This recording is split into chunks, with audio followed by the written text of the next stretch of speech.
जाको हर रंग लागो इस युग में, सो कहियत है सूरा। आत्म जिणै सगल बस ताके जाका सतगुर पूरा। अगस्त महीने की 6 तरीक है जी, दिन बुधवार, बरा 2025। स्टूडियो ਦੀਆਂ ਘੜੀਆਂ ਦੇ ਮੁਤਾਬਕ ਨਿਊਯਾਰਕ ਟਾਈਮ ਜਿਹੜਾ ਉਹ ਦੁਪਹਿਰ ਦੇ 12 ਵਜੇ ਨੇ ਔਰ ਖਾਲਿਸਤਾਨ ਟਾਈਮ ਰਾਤ ਦੇ 9:30 ਹੋਏ ਨੇ। ਔਰ ਆਪਣੇ ਦੱਸੇ ਸਮੇਂ ਅਨੁਸਾਰ ਮੈਂ ਆਪ ਜੀ ਦਾ ਹੋਸਟ ਮਨਵੀਰ ਸਿੰਘ ਪ੍ਰੋਗਰਾਮ ਦਿਲ ਦੀਆਂ ਗੱਲਾਂ ਦੇ ਵਿੱਚ ਆਪ ਸਭ ਦਾ ਦਿਲ ਦੀਆਂ ਗਹਿਰਾਈਆਂ ਤੋਂ ਸਵਾਗਤ ਕਰਦਾ ਹੋਇਆ ਆਪ ਸਭ ਨੂੰ ਫਤਿਹ ਅਰਜ਼ ਕਰਦਾ ਜੀ। ਵਾਹਿਗੁਰੂ ਜੀ ਕਾ ਖਾਲਸਾ, ਵਾਹਿਗੁਰੂ ਜੀ ਕੀ ਫਤਿਹ। ਤੁਸੀਂ ਇਹ ਪ੍ਰੋਗਰਾਮ ਮੰਡੇ ਟੂ ਫਰਾਈਡੇ ਹਰ ਰੋਜ਼ ਜਿਹੜਾ ਲਗਾਤਾਰਤਾ ਦੇ ਨਾਲ ਸੁਣਦੇ ਹੋ, ਇਹਨੂੰ ਪਸੰਦ ਕਰਦੇ ਹੋ ਤੇ ਤੁਸੀਂ ਆਪਣੇ ਕਮੈਂਟ ਵੀ ਕਰਦੇ ਹੋ, ਸਾਨੂੰ ਕਾਲਸ ਵੀ ਕਰਦੇ ਹੋ। ਤੁਹਾਡਾ ਬਹੁਤ ਬਹੁਤ ਧੰਨਵਾਦ। ਤੇ ਪ੍ਰੋਗਰਾਮ ਜੁੜਨ ਦੇ ਲਈ ਤੁਸੀਂ ਸਾਨੂੰ ਟੀਵੀ 84 ਤੇ ਵੇਖ ਸਕਦੇ ਹੋ। ਟੀਵੀ 84 ਦੇ IPTV ਚੈਨਲਸ ਦੇ ਉੱਤੇ ਦੇਖ ਸਕਦੇ ਹੋ। ਟੀਵੀ 84 ਦੀ ਐਪ ਦੇ ਉੱਤੇ, ਟੀਵੀ 84 ਦੇ YouTube ਪੇਜ ਦੇ ਉੱਤੇ ਔਰ ਟੀਵੀ 84 ਦੇ Facebook ਪੇਜ ਦੇ ਉੱਤੇ ਤੁਸੀਂ ਸਾਨੂੰ ਵੇਖ ਸਕਦੇ ਹੋ, ਸੁਣ ਸਕਦੇ ਹੋ ਔਰ ਆਪਣੇ ਵਿਚਾਰ ਵੀ ਜਿਹੜੇ ਵਿਚਾਰਾਂ ਦੀ ਸਾਂਝ ਸਾਡੇ ਨਾਲ ਜਿਹੜੇ ਨੰਬਰ ਤੁਹਾਡੀ ਸਕਰੀਨ ਤੇ ਡਿਸਪਲੇ ਹੁੰਦੇ ਨੇ 514 476 8484 ਤੇ ਉਹਦੇ ਨਾਲ ਜੇ ਤੁਸੀਂ ਇਸ ਤੇ WhatsApp ਵੀ ਕਰ ਸਕਦੇ ਹੋ। ਇਹਨਾਂ ਨੰਬਰਾਂ ਦੇ ਉੱਤੇ ਸਾਨੂੰ ਡਾਇਰੈਕਟ ਕਾਲ ਵੀ ਕਰ ਸਕਦੇ ਹੋ, ਡਾਇਰੈਕਟ ਜਿਹੜਾ ਉਹ WhatsApp ਕਾਲ ਵੀ ਕਰ ਸਕਦੇ ਹੋ। ਅਸੀਂ ਜ਼ਰੂਰ ਤੁਹਾਡੇ ਜਿਹੜੇ ਵਿਚਾਰ ਨੇ ਉਹ ਇਸ ਪਲੇਟਫਾਰਮ ਦੇ ਵਿੱਚ ਸ਼ਾਮਲ ਕਰਨ ਦੀ ਜਿਹੜੀ ਆ ਉਹ ਕੋਸ਼ਿਸ਼ ਕਰਾਂਗੇ। ਤੇ ਉਹਦੇ ਨਾਲ ਨਾਲ YouTube ਤੇ ਵੀ ਜਿਹੜੇ ਤੁਹਾਡੇ ਮੈਸੇजेस ਨੇ ਉਹ ਵੀ ਨਾਲ ਦੀ ਨਾਲ ਜਿਹੜੇ ਨੇ ਉਹ ਅਸੀਂ ਪੜ੍ਹਨ ਦੀ ਕੋਸ਼ਿਸ਼ ਕਰਦੇ ਹਾਂ। ਤੇ ਕੱਲ ਦਾ ਪ੍ਰੋਗਰਾਮ ਅਸੀਂ ਨਹੀਂ ਕਰ ਸਕੇ, ਤੁਹਾਨੂੰ ਦੱਸਿਆ ਸੀ ਕਿ ਰੁਝੇਵਿਆਂ ਕਾਰਨ ਕੋਈ ਕੋਡ ਡੇਟ ਦੇ ਸੰਬੰਧ ਦੇ ਵਿੱਚ ਜਿਹੜਾ ਉਹ ਸਾਨੂੰ ਕੱਲ ਮਿਸ ਕਰਨਾ ਪਿਆ, ਉਹਦੇ ਲਈ ਮਾਫੀ ਚਾਹੁੰਦੇ ਆ ਤੇ ਆਉਣ ਵਾਲੇ ਦਿਨਾਂ ਦੇ ਵਿੱਚ ਉਹਦੇ ਕਾਰਨਾਂ ਬਾਰੇ ਵੀ ਦੱਸਾਂਗੇ। ਤੇ ਉਹਦੇ ਨਾਲ ਨਾਲ ਅੱਜ ਸਾਡੇ ਨਾਲ ਫੇਰ ਬੁੱਧਵਾਰ ਤੁਹਾਨੂੰ ਪਤਾ ਕਿ ਸਾਡੇ ਨਾਲ ਲਾਈਫ ਇਨਫਿਨਿਟੀ ਐਡਵੋਕੇਟਸ ਤੋਂ ਜਿਹੜੇ ਵਕੀਲ ਨੇ, ਇਹਨਾਂ ਦੀ ਟੀਮ ਹੈ, ਇਹ ਸਾਡੇ ਨਾਲ ਜੁੜਦੇ ਨੇ। ਸੋ ਲਾਫਿਨਿਟੀ ਐਡਵੋਕੇਟਸ LLP ਇਹ ਤੁਹਾਨੂੰ GTA ਤੋਂ, ਵਿੰਡਸਰ ਤੋਂ, ਲੰਡਨ ਤੋਂ, ਓਟਵਾ ਤੋਂ ਤੇ ਮੁੜ ਤੋਂ ਸੇਵਾਵਾਂ ਦਿੰਦੇ ਨੇ। ਆਪਣੇ ਜਿਹੜੇ ਤੁਹਾਡੇ ਲੀਗਲ ਇਸ਼ੂਜ਼ ਨੇ ਜਾਂ ਫੈਮਿਲੀ ਡਿਸਪਿਊਟ ਦੇ ਇਸ਼ੂਜ਼ ਨੇ ਉਹਨਾਂ ਬਾਰੇ ਗੱਲਬਾਤ ਕਰਦੇ ਨੇ। ਤੇ ਅੱਜ ਦਾ ਜਿਹੜਾ ਵਿਸ਼ਾ ਜੀ ਇਹ ਲੈ ਕੇ ਆਏ ਨੇ ਵਰਕ ਪਲੇਸ ਦੇ ਉੱਤੇ ਤੁਹਾਡੇ ਜਿਹੜੇ ਰਾਈਟਸ ਨੇ, ਰਿਗਾਰਡਲੈਸ ਤੁਸੀਂ ਕੀ ਸਟੇਟਸ ਆ ਤੁਹਾਡਾ, ਬਟ ਵਰਕ ਪਲੇਸ ਦੇ ਉੱਤੇ ਤੁਹਾਡੇ ਕੀ ਰਾਈਟਸ ਨੇ ਉਹਦੇ ਉੱਤੇ ਗੱਲਬਾਤ ਸਾਡੇ ਨਾਲ ਅੱਜ ਸਰਦਾਰ ਪ੍ਰਭ ਸਿੰਘ ਜੀ ਕਰਨਗੇ। ਔਰ ਇਸ ਪ੍ਰੋਗਰਾਮ ਦੇ ਜਿਹੜੇ ਸਪਾਂਸਰ ਨੇ ਅਕਾਲ ਇੰਟਰਪ੍ਰੀਟਰ ਸਰਵਿਸਿਜ਼। ਅਕਾਲ ਇੰਟਰਪ੍ਰੀਟਰ ਸਰਵਿਸਿਜ਼ ਤੇ ਤੁਸੀਂ ਸਕਰੀਨ ਤੇ ਦਿੱਤੇ ਨੰਬਰ 514 770 7465 ਅਕਾਲ ਸਰਵਿਸਿਜ਼ @hotmail.com ਦੇ ਉੱਤੇ ਤੁਸੀਂ ਸਾਡੇ ਨਾਲ ਸੰਪਰਕ ਕਰ ਸਕਦੇ ਹੋ। ਤੁਹਾਡਾ ਕੋਈ ਅਸਾਈਲਮ ਦਾ ਕੇਸ ਹੈ, ਕੋਈ ਇਮੀਗ੍ਰੇਸ਼ਨ ਦਾ ਇਸ਼ੂ ਹੈ, ਕੋਈ ਹੋਰ ਤੁਸੀਂ ਜਿਹੜੀ ਆ ਸਿਟੀਜ਼ਨਸ਼ਿਪ ਦੀ PR ਕਾਰਡ ਦੀ ਜਾਂ ਕੋਈ ਸਪਾਂਸਰਸ਼ਿਪ ਬਣਵਾਉਣੀ ਆ, ਉਹਦੀ ਐਪਲੀਕੇਸ਼ਨ ਕਰਨੀ ਆ, ਸਾਡੇ ਨਾਲ ਜੁੜ ਸਕਦੇ ਹੋ। ਔਰ ਅਸੀਂ ਜਿਹੜੇ ਅਫੀਸ਼ੀਅਲ ਇਹਨਾਂ ਦੇ ਐਸੋਸੀਏਟਸ ਵੀ ਹੈਗੇ ਆ ਲਾਫਿਨਿਟੀ ਐਡਵੋਕੇਟਸ LLP ਦੇ। ਸੋ ਇਹ ਵਕੀਲਾਂ ਦੀ ਮਾਹਰ ਟੀਮ ਹੈ ਜਿਹੜੀ ਹਰ ਮਸਲੇ ਦੇ ਉੱਤੇ ਜਿਹੜੀ ਆ ਇਹ ਤੁਹਾਡੀ ਹੈਲਪ ਕਰ ਸਕਦੀ ਹੈ। ਇਸ ਤੋਂ ਇਲਾਵਾ ਹੋਰ ਵੀ ਜਿਹੜੇ ਇਮੀਗ੍ਰੇਸ਼ਨ ਦੇ ਸਪੈਸ਼ਲਿਸਟ ਵਕੀਲ ਨੇ ਇਹਨਾਂ ਦੀ ਫਰਮ ਦੇ, ਉਹ ਵੀ ਜਿਹੜੇ ਨੇ ਉਹਨਾਂ ਦੇ ਨਾਲ ਵੀ ਅਸੀਂ ਜੁੜੇ ਹੋਏ ਹਾਂ ਔਰ ਅਸੀਂ ਤੁਹਾਡਾ ਰਾਬਤਾ ਜਿਹੜਾ ਉਹ ਮੌਂਟਰੀਅਲ ਤੋਂ ਕਰਵਾ ਸਕਦੇ ਹਾਂ। ਸੋ ਅਸੀਂ ਜ਼ਿਆਦਾ ਸਮਾਂ ਨਾ ਲਈਏ ਜੀ, ਸਰਦਾਰ ਪ੍ਰਭ ਸਿੰਘ ਐਡਵੋਕੇਟ ਸਰਦਾਰ ਪ੍ਰਭ ਸਿੰਘ ਸਾਡੇ ਨਾਲ ਹਮੇਸ਼ਾ ਦੀ ਤਰ੍ਹਾਂ ਜਿਹੜੇ ਅੱਜ ਵੀ ਉਹ ਜੁੜੇ ਨੇ। ਅਸੀਂ ਇਹਨਾਂ ਨੂੰ ਪ੍ਰੋਗਰਾਮ ਦੇ ਵਿੱਚ ਜੀ ਆਇਆਂ ਆਖਦੇ ਹਾਂ, ਫਤਿਹ ਬੁਲਾਉਂਦੇ ਹਾਂ। ਪ੍ਰਭ ਸਿੰਘ ਜੀ, ਵਾਹਿਗੁਰੂ ਜੀ ਕਾ ਖਾਲਸਾ, ਵਾਹਿਗੁਰੂ ਜੀ ਕੀ ਫਤਿਹ ਜੀ। ਵਾਹਿਗੁਰੂ ਜੀ ਕਾ ਖਾਲਸਾ, ਵਾਹਿਗੁਰੂ ਜੀ ਕੀ ਫਤਿਹ। ਤੁਹਾਡਾ ਬਹੁਤ ਬਹੁਤ ਸਵਾਗਤ ਹੈ ਪ੍ਰਭ ਸਿੰਘ ਜੀ ਪ੍ਰੋਗਰਾਮ ਦੇ ਵਿੱਚ ਤੇ ਧੰਨਵਾਦ ਵੀ ਹੈ, ਤੁਸੀਂ ਹਰ ਬੁੱਧਵਾਰ ਜਿਹੜਾ ਸਾਨੂੰ ਸਮਾਂ ਦਿੰਦੇ ਹੋ ਤੇ ਕਮਿਊਨਿਟੀ ਦੇ ਜਿਹੜੇ ਚਲੰਤ ਮਸਲੇ ਨੇ ਉਹਨਾਂ ਦੇ ਉੱਤੇ ਆਪਾਂ ਗੱਲਬਾਤ ਕਰਦੇ ਹਾਂ। ਸੋ ਅੱਜ ਜਿਹੜੀ ਗੱਲਬਾਤ ਦਾ ਵਿਸ਼ਾ ਹੈ ਉਹ ਹੈ ਜੀ ਕਿ know your rights at workplace, ਕਿ ਤੁਹਾਡੇ ਕੰਮ ਦੇ ਉੱਤੇ ਤੁਹਾਡੇ ਕੀ ਹੱਕ ਨੇ ਉਹਨਾਂ ਬਾਰੇ ਜਾਣਕਾਰੀ ਤੁਸੀਂ ਲਓ। ਸੋ ਇਹਦੇ ਵਿੱਚ ਤੁਸੀਂ ਜ਼ਰੂਰ ਦੱਸੋ। ਔਰ ਇਹਦੇ ਨਾਲ ਨਾਲ ਪ੍ਰਭ ਸਿੰਘ ਜੀ ਸਾਡੇ ਕੋਲ ਇੱਕ ਖਾਸ ਜਿਹੜੀ ਹੈ ਰਿਕੁਐਸਟ ਆਈ ਹੈ। ਸਾਡੇ ਬਹੁਤ ਸਾਰੇ ਸਰੋਤੇ ਨੇ ਜਿਹੜੇ ਪੰਜਾਬੀ ਤਾਂ ਜਾਣਦੇ ਨੇ ਕਿਉਂਕਿ ਪੰਜਾਬੀਆਂ ਦੇ ਬੱਚੇ ਨੇ, ਪਰ ਉਹ ਕਮਾਂਡ ਉਹਨਾਂ ਦੀ ਥੋੜੀ ਜਿਹੀ ਅੰਗਰੇਜ਼ੀ ਜ਼ਿਆਦਾ, ਕਹਿੰਦੇ ਕਈ ਸ਼ਬਦ ਜਿਹੜੇ ਸਾਨੂੰ ਸਮਝ ਨਹੀਂ ਆਉਂਦੇ। ਤੇ ਪ੍ਰਭ ਸਿੰਘ ਨੂੰ ਬੇਨਤੀ ਕਰਿਓ ਕਿ ਜਿਹੜੀ ਵੀ ਤੁਸੀਂ ਲੀਗਲ ਗੱਲਬਾਤ ਕਰਦੇ ਹੋ ਤੇ ਉਹਨੂੰ ਥੋੜਾ ਜਿਹਾ ਅੰਗਰੇਜ਼ੀ ਦੇ ਵਿੱਚ ਵੀ ਸਾਡੇ ਲਈ ਉਹ ਰੱਖ ਦਿਆ ਕਰਨ, ਉਹਦਾ ਸਾਰਾਂਸ਼ ਆ ਜਿਹੜਾ, ਤਾਂ ਕਿ ਸਾਨੂੰ ਵੀ ਜਿਹੜਾ ਹੋਰ ਐਜੂਕੇਸ਼ਨ ਮਿਲ ਸਕੇ ਜੀ। ਪ੍ਰਭ ਸਿੰਘ ਜੀ। ਹਾਂਜੀ ਹਾਂਜੀ ਸੋ ਸਰਦਾਰ ਮਨਵੀਰ ਸਿੰਘ ਕਹਿੰਦਾ ਭਾਵੇਂ ਮੇਰਾ ਅੰਗਰੇਜ਼ੀ ਦਾ ਟੈਸਟ ਲੈਣਾ ਚਾਹੁੰਦੇ ਆ ਤੇ ਇਹ ਬਹੁਤ ਬਹੁਤ ਧੰਨਵਾਦ ਤੁਹਾਡਾ ਤੇ ਤੁਹਾਡੀ ਸਾਰੀ ਟੀਮ ਦਾ ਤੇ ਉਪਰੰਤ ਧੰਨਵਾਦ ਸੰਗਤ ਦਾ ਜਿਹੜੀ ਇੰਨੇ ਪਿਆਰ ਦੇ ਨਾਲ ਹਰ ਬੁੱਧਵਾਰ ਸੁਣਦੀ ਆ ਸਾਡੇ ਕੋਲ ਕਾਫੀ ਇਨਕੁਆਇਰੀਜ਼ ਵੀ ਆਉਂਦੀਆਂ ਆ ਮੈਂ ਇਹ ਡਿਸਕਲੇਮਰ ਜ਼ਰੂਰ ਦੇਣਾ ਚਾਹੁੰਦਾ ਆ ਕਿ ਜਿਹੜਾ ਸਾਡਾ ਹਰ ਬੁੱਧਵਾਰ ਪ੍ਰੋਗਰਾਮ ਹੁੰਦਾ ਆ ਉਹ ਇਹ ਕੋਈ ਸਲਾਹ ਨਹੀਂ ਹੈਗੀ ਇਹਦੇ 'ਚ ਕੋਈ ਲੀਗਲ ਸਲਾਹ ਨਹੀਂ ਆ ਸਾਡੀ ਗੱਲ ਸੁਣ ਕੇ ਇਸ ਸਲਾਹ ਨੂੰ ਮੰਨ ਕੇ ਤੇ ਉਹ ਕੰਮ ਨਾ ਕਰੇ ਬਿਕਾਜ਼ ਇਹ ਜਿਹੜਾ ਸੈਸ਼ਨ ਆ ਇਹ ਜਿਹੜਾ ਅੱਜ ਦਾ ਪ੍ਰੋਗਰਾਮ ਆ ਇਹ ਬੇਸਿਕਲੀ ਇੱਕ ਅਵੇਅਰਨੈਸ ਆ ਤੁਹਾਨੂੰ ਤੁਹਾਡੇ ਹੱਕਾਂ ਬਾਰੇ ਜਾਣੂ ਕਰਾਉਣਾ ਇਹ ਐਜੂਕੇਸ਼ਨ ਆ ਰਾਈਟ ਤੋ ਇਹ ਲੀਗਲ ਸਲਾਹ ਨਹੀਂ ਆ ਹਰ ਕਿਸੇ ਦਾ ਮੈਟਰ ਜਿਹੜਾ ਆ ਉਹ ਅੱਡ ਹੁੰਦਾ ਰਾਈਟ ਹਰ ਫਾਈਲ ਯੂਨੀਕ ਆ ਸਪੈਸੀਫਿਕ ਆ ਸੋ ਜੇ ਕਿਸੇ ਨੇ ਵੈਸੇ ਸਲਾਹ ਲੈਣੀ ਆ ਬਾਈ ਆਲ ਮੀਨਸ ਉਹ ਸਾਨੂੰ ਕੰਟੈਕਟ ਕਰ ਸਕਦਾ ਤੇ ਦ ਸੋਰਸ ਆਫ ਕੰਟੈਕਟ ਜਿਹੜਾ ਮੈਂ ਕਹਿੰਦਾ ਹੁੰਦਾ ਆ ਇਸ ਥਰੂ ਈਮੇਲ ਜਿਹੜਾ ਕਦੀ ਵੀ ਮਿਸ ਨਹੀਂ ਹੁੰਦਾ ਰਾਈਟ ਤਾਂ ਫੋਨਸ ਕਈ ਪਰ ਜਿਵੇਂ ਹੁੰਦੇ ਆ ਨਹੀਂ ਕਾਲ ਬੈਕ ਕਰ ਹੁੰਦੀ ਸੋ ਡੂ ਈਮੇਲ ਅਸ ਰਾਈਟ ਤੋ ਜਿਹੜੀ ਗੱਲ ਤੁਸੀਂ ਕਰ ਰਹੇ ਹੋ ਬੇਸਿਕਲੀ ਦੇਖੋ ਇੰਪਲੋਇਮੈਂਟ ਵਿੱਚ ਕਾਫੀ ਜਿਹੜੇ ਵਿੱਚੋਂ ਕਹਿ ਲਈਏ ਨੁਕਤੇ ਨੇ ਉਹ ਸਾਨੂੰ ਰਾਈਟ ਸਾਡੇ ਨਹੀਂ ਪਤਾ ਲੱਗਦੇ ਰਾਈਟ ਤੇ ਰਾਈਟਸ ਨਾਲ ਮੈਂ ਹਰ ਵਾਰੀ ਗੱਲ ਕਰਦਾ ਕਿ ਸਾਨੂੰ ਜ਼ਿੰਮੇਵਾਰੀ ਦਾ ਵੀ ਪਤਾ ਹੋਣਾ ਚਾਹੀਦਾ ਰਿਸਪੌਂਸਿਬਿਲਿਟੀਜ਼ ਸੋ ਅਸੀਂ ਸੋਚਦੇ ਹਾਂ ਕਿ ਵਾਦਰ ਅਸੀਂ ਕੈਨੇਡੀਅਨ ਸਿਟੀਜ਼ਨ ਆ ਜਾਂ ਅਸੀਂ ਰਿਫਿਊਜੀ ਆ ਜਾਂ ਵਰਕ ਪਰਮਿਟ ਤੇ ਆ ਸਾਡੇ ਆਡਡ ਰਾਈਟ ਹੋਣਗੇ ਰਾਈਟ ਐਸੀ ਗੱਲ ਨਹੀਂ ਹੁੰਦੀ basically you know whether you're a Canadian citizen permanent resident or a temporary foreign worker or a refugee right so you have important rights and protection in the workplace and ਉਹਨਾਂ ਵਾਸਤੇ it is essential to know them ਸਭ ਤੋਂ ਵੱਡੀ ਗੱਲ ਹੈ right so ਆਪਾਂ ਸ਼ੁਰੂ ਕਰੀਏ ਵੀਰ ਜੀ ਡੈਫੀਨੇਸ਼ਨ ਤੋਂ ਵੀ what is employment law right so basically ਜੇ ਮੈਨੂੰ ਸਧਾਰਨ ਭਾਸ਼ਾ ਦੱਸਣਾ ਹੋਵੇ ਇਹ basically a set of rules and legislation ਜਿਹੜੀ ਤੁਹਾਨੂੰ govern ਕਰਦੀ ਆ a relationship between employer and employee ਇੱਕ ਡਾਕੂਮੈਂਟ ਜਿਹੜਾ ਆ ਉਹ govern ਕਰ ਰਿਹਾ ਕਿ ਇੱਕ employee and employer the relationship right ਹੁਣ Ontario ਦੇ ਵਿੱਚ ਉਹਨੂੰ ਬੇਸਿਕ ESA ਕਹਿ ਦਿੰਦੇ ਆ Employment Standard Act right Quebec 'ਚ ਜਿਹੜਾ ਆ ਇੱਕ Quebec's Act right ਉਹਦੇ ਵਿੱਚ ਉਹਦੇ respecting labor standards ਹੈ ਨਾ ਤੇ ਜੇ ਫੈਡਰਲ ਲਾਜ਼ ਦੀ ਗੱਲ ਕਰੀਏ ਤਾਂ ਪ੍ਰੋਵਿੰਸ਼ੀਅਲ ਲਾਜ਼ ਹੋ ਗਏ ਹੁਣ ਇੰਪਲੋਇਮੈਂਟ ਸਟੈਂਡਰਡ ਐਕਟ ਜਿਹਨੂੰ ESA ਕਹਿੰਦੇ ਆ ਉਹ ontario 'ਚ ਲਾਗੂ ਹੁੰਦਾ ਕਿਬੈਕ 'ਚ ਕਿਬੈਕ ਐਕਟਸ ਹੁੰਦਾ ਪਰ ਜਿਹੜਾ ਫੈਡਰਲੀ ਆ ਉਹ ਬੇਸਿਕਲੀ ਇਸ ਕੈਨੇਡਾ ਲੇਬਰ ਕੋਡ ਰਾਈਟ ਜਿਹੜਾ ਉਹ industry whether airline banks trucking cross provincial border right ਦੂਜੀ ਗੱਲ ਖਿਆਲ ਕਰਨ ਵਾਲੀ ਵੀਰ ਜੀ ਇਹ ਹੈ ਕਿ ਇੰਪਲੋਇਮੈਂਟ ਲਾਜ਼ ਵਿੱਚ ਖਾਸ ਕਰਕੇ ਹਿਊਮਨ ਰਾਈਟਸ ਕੋਡ ਦਾ ਬਹੁਤ ਵੱਡੀ ਵੈਲਿਊ ਆ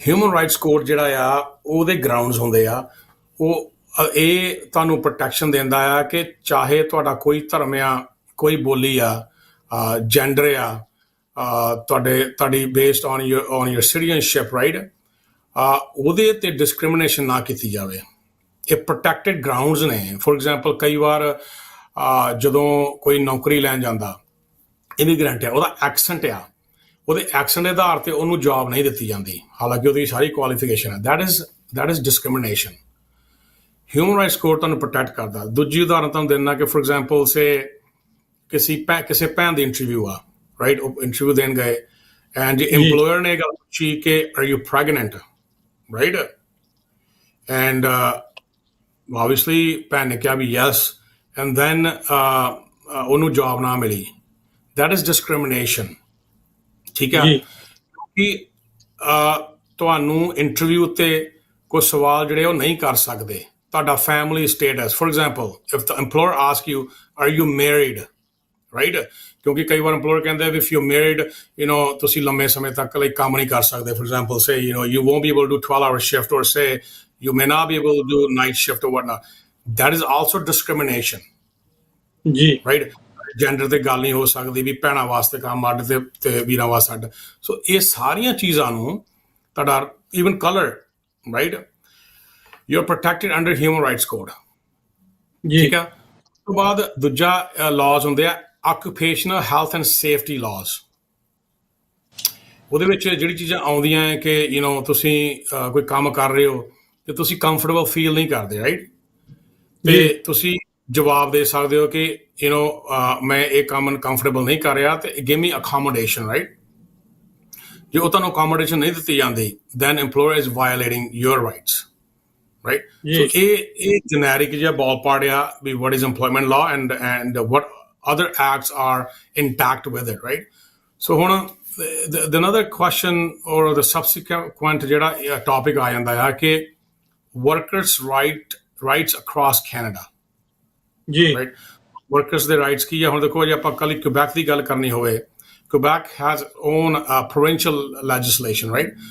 ਪਰ ਕੁਛ ਬੇਸਿਕ ਚੀਜ਼ਾਂ ਜਿਹੜੀ ਜੈਨਰਿਕ ਆ ਉਹ ਦੱਸਿਆ ਨਾ, ਜਿੱਦਾਂ ਕੈਨੇਡੀਅਨ ਲੇਬਰ ਕੋਡ ਦੇ ਅੰਡਰ ਆਉਂਦੀਆਂ ਆ and even like provincial, they share very similar rights. As a matter of fact, almost same rights. ਜਿੱਦਾਂ ਆਪਾਂ ਗੱਲ ਕਰਦੇ ਹਾਂ fair pay, right? ਹੁਣ Quebec ਦੀ ਗੱਲ ਕਰਦੇ ਹਾਂ 1575. Correct me if I'm wrong, right? In 1575. Here in Canada is about 17, right? Same hours of work. ਇਹ workers ਦੇ right ਨੇ, hour of work and overtime. So most employees ਜਿਹੜੇ ਆ ਉਹ 40 ਘੰਟੇ ਕੰਮ ਕਰਦੇ, 8 ਦਿਨ ਕੰਮ ਕਰਦੇ, right? 8 hours a day, 40 days a week, right? Overtime ਜਿਹੜਾ ਆ ਉਹ 1.5 time your wage, ਉਹ ਡੇਢਾ ਮਿਲਦਾ, right, ਉਹਨਾਂ ਨੂੰ? So 1.5 times your wage, right? Vacation and holidays, these are your rights. Termination protection, ਇਹ ਵੀ ਆਪਾਂ ਗੱਲ ਕਰਾਂਗੇ ਅੱਗੇ ਜਾ ਕੇ. So you're also protected under termination, ਕਿ termination case based ਤੇ ਆ. So we'll talk about what are the issues under termination. So ਕਿਸ ਤਰੀਕੇ ਨਾਲ ਲਿਆਂਦੀ ਜਾ ਸਕਦੀ ਆ, right? ਜਿਹੜਾ ਹੁਣ employer ਆ ਉਹ ਇੱਕ reasonable notice ਦੇਣਾ ਪੈਣਾ ਉਹਨੂੰ, right? ਦੂਜੀ ਗੱਲ ਹੁੰਦੀ ਆ ਵੀ ਉਹਨੂੰ pay in lieu, right? So pay in lieu basically ਕਿ ਜੇ notice ਨਹੀਂ ਦੇਣਾ and then ਜਿਹੜਾ ਵੀ notice ਹੋਣਾ ਉਸ ਹਿਸਾਬ ਨਾਲ ਤੁਹਾਨੂੰ ਉਹ pay ਉਹ ਦੇ ਦੇ, right? It's called pay in lieu. Either ਉਹ full ਹੁੰਦੀ ਆ, either partial, right? Depending on the contract. ਦੂਜੀ ਹੈਗੀ ਆ human rights, ਜੇ ਪਹਿਲਾਂ ਗੱਲ ਕੀਤੀ ਆ. ਹੁਣ ਸੋਚ ਕੇ ਦੇਖੋ ਕਿ ਆਪਾਂ ਪਹਿਲਾਂ ਸਾਡੇ ਨਾਲ ਤੁਹਾਡੀ ਗੱਲ ਵੀ ਹੋਈ ਆ, ਆਪਾਂ ਡਿਸਕਸ਼ਨ ਵੀ ਕਰਦੇ ਰਹਿੰਦੇ ਆ ਕਿ ਕਿਸੇ ਵੀ ਫੀਲਡ ਦੀ ਗੱਲ ਕਰਦੇ ਹੋ, ਚਾਹੇ ਉਹ criminal law ਦੀ ਗੱਲ ਕਰਦੇ ਹੋ, immigration, family law, contracts, corporation, doesn't matter. ਇੱਥੋਂ ਦੀ ਸਰਕਾਰਾਂ ਤੇ common law, which I really appreciate, ਉਹ human rights ਦੀ ਹਰ ਇੱਕ ਪਹਿਲੂ ਵਿੱਚ ਇੱਕ human rights ਦਾ ਉਹਨਾਂ ਨੇ protection grounds ਪਾਈ ਹੋਈ ਆ ਤਾਂ ਕਿ as human ਤੁਹਾਡੇ rights ਨਾ violate ਹੋਣ, right? So ਤੁਸੀਂ then again, as I explained, you're protected against discrimination based on race, religion, gender, disability. These are protected grounds, right? ਦੂਜੀ ਗੱਲ, as I mentioned before, ਜਿਹੜੀ safe workplaces, that falls under occupational health and safety, right? In your province, ਹੈ ਨਾ? ਇਹ ਚੀਜ਼ਾਂ basics ਨੇ. ਉਸ ਤੋਂ ਬਾਅਦ ਜਦੋਂ ਆਪਾਂ ਗੱਲ ਕਰਦੇ ਹਾਂ ਵੀ special rights for immigrants, work permit holders and refugees, right? So ਜਿਹੜਾ Canadian employment protect ਜਿਹੜਾ law ਆ, it protects all worker. ਉਹ ਨਹੀਂ ਉਹ ਵਖਰੇਵਾ ਨਹੀਂ ਕਰਦਾ, ਉਹ ਨਹੀਂ ਕਹਿੰਦਾ ਕਿ Canadian citizens ਦੇ ਵਿਸ਼ੇਸ਼ ਜਿਹੜੇ ਆ ਹੋਣੇ ਚਾਹੀਦੇ ਆ, ਹੱਕ ਹੋਣੇ ਚਾਹੀਦੇ ਆ. ਨਹੀਂ ਤਾਂ ਮੈਂ ਉਦਾਹਰਨ ਦਿੰਦਾ ਕਿ ਸਾਡੇ ਜਿਹੜੇ ਬੱਚੇ ਆਉਂਦੇ ਆ ਉੱਥੋਂ ਪੰਜਾਬ ਤੋਂ, ਇੰਟਰਨੈਸ਼ਨਲ ਸਟੂਡੈਂਟਸ, ਜਿਹੜਾ ਆਪਾਂ ਮਾਫ ਕਰਨਾ ਉਹਨਾਂ ਨੇ ਇੱਕ ਵਰਗ ਬਣਾ ਕੇ ਰੱਖ ਦਿੱਤਾ, ਇੱਦਾਂ ਹੀ ਹੈ ਨਾ, ਕਿਉਂਕਿ ਉਹ ਸਾਡੇ ਹੀ ਬੱਚੇ ਆ, ਸਾਡਾ ਭਵਿੱਖ ਸੀਗਾ, ਪਰ ਉਹਨੇ ਕਿ ਉਹਨਾਂ ਨੂੰ ਇੱਕ ਕਲਾਸ ਹੀ ਅੱਡ ਦੇ ਦਿੱਤੀ, ਰਾਈਟ? ਜਿੱਦਾਂ ਆਪਾਂ ਕਹਿੰਦੇ ਕਿ ਬ੍ਰਾਹਮਣ ਨੇ ਕਲਾਸ ਵੰਡੀ ਹੋਈ ਸੀ, ਆਪਾਂ ਵੀ ਕੋਈ ਘੱਟ ਨਹੀਂ ਕੀਤਾ, right? So we call them international students, right? Yes, they are international students. ਉਹਨਾਂ ਦਾ ਸਟੇਟਸ ਆ ਜੀ, ਉਹ ਸਾਡੇ ਹੀ ਬੱਚੇ ਆ. ਸੋ ਉਹਦੇ ਚ ਕੀ ਹੁੰਦਾ ਆ ਕਿ they're also protected under the same laws as Canadian citizens would actually, right? So ਉਹਦੇ ਚ ਕੀ ਹੁੰਦਾ ਵੀ they cannot get paid less. Absolutely not. ਜੇ ਰੇਟ ਚੱਲਦਾ 1575 ਇਹਦੇ ਚ Quebec ਚ, they must be paid this much money, right? Employer cannot keep their passport. Yeah. Cannot. There's no if or no buts, right? Refuse of a safe workplace. For example, ਜੇ employer ਕਹਿੰਦਾ no ਤੈਨੂੰ ਕਰਨਾ ਪੈਣਾ, ਨਹੀਂ ਤਾਂ ਤੈਨੂੰ fire ਕਰ ਦੇਣਾ ਮੈਂ, right? ਜੀ. Not gonna happen. That's a violation, right? If ਜੇ ਆਪਣਾ ਭੈਣ ਭਰਾ ਜਿਹੜਾ ਆ ਉਹ work permit ਤੇ ਆ, ਤੇ ਜਿਹੜਾ employer ਆ ਉਹ must follow both work permit conditions ਜਿਹੜੀਆਂ ਵਰਕ ਪਰਮਿਟ ਕੰਡੀਸ਼ਨਸ ਨੇ ਐਂਡ ਕੈਨੇਡੀਅਨ ਲੇਬਰ ਲਾਜ਼। ਹੁਣ ਦੇਖੋ ਇਹਦੇ ਵਿੱਚ ਇੰਪਲੋਇਰ ਦਾ ਇੱਕ ਬੜਾ ਵੱਡਾ ਰੋਲ ਹੈ ਐਜ਼ ਅ ਲੀਡਰ। ਆਪਾਂ ਇੰਪਲੋਇਰ ਦੀ ਵੀ ਰਿਸਪੌਂਸਿਬਿਲਿਟੀ ਗੱਲ ਕਰਾਂਗੇ, ਉਸ ਤੋਂ ਬਾਅਦ ਅਸੀਂ ਇੰਪਲੋਈਜ਼ ਦੇ ਵੀ ਉੱਤੇ ਆਵਾਂਗੇ ਕਿ ਇੱਦਾਂ ਨਾ ਲੱਗੇ ਕਿ ਅਸੀਂ ਸਿਰਫ ਇੰਪਲੋਈਜ਼ ਦਾ ਹੀ ਪੱਖ ਲੈ ਰਹੇ। ਨੋ, ਐਬਸੋਲੂਟਲੀ ਨਾਟ। ਕਿਉਂਕਿ ਸਾਡੀ ਫਰਮ ਵਿੱਚ ਇੰਪਲੋਇਮੈਂਟ ਲਾਜ਼ ਦੇ ਹਰ ਖੇਤਰ ਤੋਂ ਕੇਸਿਸ ਆਉਂਦੇ ਆ, ਚਾਹੇ ਉਹ ਕਾਰਪੋਰੇਸ਼ਨ ਦੇ ਕੇਸਿਸ ਸਾਡੇ ਕੋਲ ਆਉਂਦੇ ਆ ਐਂਡ ਅਸੀਂ ਪ੍ਰਬੋਨੋ ਮੰਨਦਾ ਫ੍ਰੀ ਆਫ ਕਾਸਟ। ਅਸੀਂ ਜਿਹੜੇ ਲੋਕਾਂ ਕੋਲ ਪੈਸਾ ਨਹੀਂ ਹੁੰਦਾ, ਫੋਰ ਐਗਜ਼ਾਮਪਲ ਰਾਈਟ, ਉਹਨਾਂ ਨਾਲ ਧੱਕਾ ਹੋ ਗਿਆ ਇੰਪਲੋਇਮੈਂਟ ਵਿੱਚ, ਐਂਡ ਚਾਹੇ ਵੀਰ ਜੀ ਉਹ ਇੰਪਲੋਇਰ ਵੀ ਆ, ਉਹ ਇੰਪਲੋਇਰ ਆਊਟ ਆਫ ਬਿਜ਼ਨਸ ਹੋ ਗਿਆ, we do help them as a ਪੰਥਕ ਬੇਸ, ਰਾਈਟ। ਸਾਡੀ ਜਦ ਸੰਬੰਧ ਤੇ ਇਹੋ ਹੀ ਆ ਨਾ, ਅਸੀਂ ਤਾਂ ਸੰਬੰਧ ਇੱਦਾਂ ਕਰਦੇ ਹਾਂ ਕਿ ਅਸੀਂ ਜਿਹੜਾ ਬੇਸਿਕਲੀ ਸਾਡੀ ਜਿਹੜੀ 100% ਚੋਂ 40% ਸਾਡੀ ਪ੍ਰੈਕਟਿਸ ਜਿਹੜੀ ਆ ਨਾ ਉਹ ਪੰਥ ਨੂੰ ਸਮਰਪਿਤ ਆ। ਬੇਸਿਕਲੀ 40% ਬੇਸਿਕਲੀ ਵੀ ਕੰਮ ਜਿਹੜਾ ਪਰਿਵਾਰ ਨੂੰ ਪਾਲਣ ਦਾ we only do 70%, 40% is a community advocacy। ਸੋ ਅਸੀਂ ਦਸਵੰਧ ਨਾਲੋਂ 40% ਕੱਢ ਰਹੇ ਹਾਂ ਕੌਮ ਦੇ ਵਾਸਤੇ, ਰਾਈਟ। ਸੋ ਉਹਦੇ ਵਿੱਚ ਦੂਜੀ ਗੱਲ ਜਿਹੜੀ ਰਿਫਿਊਜੀਜ਼ ਦੀ ਗੱਲ ਆਉਂਦੀ ਆ। ਸਭ ਤੋਂ ਵੱਡਾ ਵਿਸ਼ਾ ਇਹ ਆ ਕਿ ਰਿਫਿਊਜੀਜ਼ ਜਿਹੜਾ ਲੋਕ ਗੱਲ ਨਹੀਂ ਕਰਦੇ ਉਹਨਾਂ ਬਾਰੇ, ਆਰ ਬੀਇੰਗ ਐਕਸਪਲੋਇਟਡ। ਉਹਨਾਂ ਨੂੰ ਧਮਕੀਆਂ ਵੀ ਦਿੱਤੀਆਂ ਜਾਂਦੀਆਂ, ਜੇ ਤੁਸੀਂ ਆਹ ਗੱਲ ਕਰੋਗੇ ਤੁਹਾਡਾ ਸਟੇਟਸ ਕੈਂਸਲ ਕਰਵਾ ਦਿਆਂਗੇ। ਉਹਨਾਂ ਦੇ ਪਰਿਵਾਰ ਦੇ ਪਿੱਛੇ ਵੀ ਇਸ਼ੂ ਕ੍ਰੀਏਟ ਕਰਨ ਦੀ ਕੋਸ਼ਿਸ਼ ਕੀਤੀ ਜਾਂਦੀ ਆ। ਉਹਨੂੰ ਕਿਹਾ ਜਾਂਦਾ ਜੇ ਤੁਸੀਂ ਸਾਡੇ ਨਾਲ ਕਾਂਟਰੈਕਟ ਨਹੀਂ ਅਬਾਈਡ ਕਰਦੇ, ਅਸੀਂ ਪਿੱਛੇ ਪਰਿਵਾਰ ਦੇ ਤੁਹਾਡੇ ਇਹ ਵੀ ਕਰਾ ਦੇਂਗੇ, ਰਾਈਟ। ਸੋ ਇਹਨੂੰ ਸਮਝੋ, ਦਿਸ ਇਜ਼ ਕਾਲਡ ਐਕਸਟੋਰਸ਼ਨ। ਇੱਕ ਕ੍ਰਿਮੀਨਲ ਅਫੈਂਸ ਆ ਜਦੋਂ ਤੁਸੀਂ ਕਿਸੇ ਨੂੰ ਧਮਕੀ ਦੇ ਕੇ ਕੰਮ ਕਰਾਉਣਾ ਜਾਂ ਉਹਦੇ ਕੋਲ ਪੈਸੇ ਵਸੂਲ ਕਰਨੇ, ਕਿਉਂਕਿ ਇੰਪਲੋਇਰ ਦਾ ਤਾਂ ਫਾਇਦਾ ਹੀ ਹੋ ਰਿਹਾ ਜੋ ਕੰਮ ਕਰ ਰਿਹਾ ਕਿਸੇ ਵਾਸਤੇ। ਜੋ ਫ੍ਰੀ ਆਫ ਕਾਸਟ ਕਰ ਰਿਹਾ ਫਿਰ ਤੇ ਦੂਣਾ ਫਾਇਦਾ ਹੋ ਗਿਆ, right. That's also called extortion, right.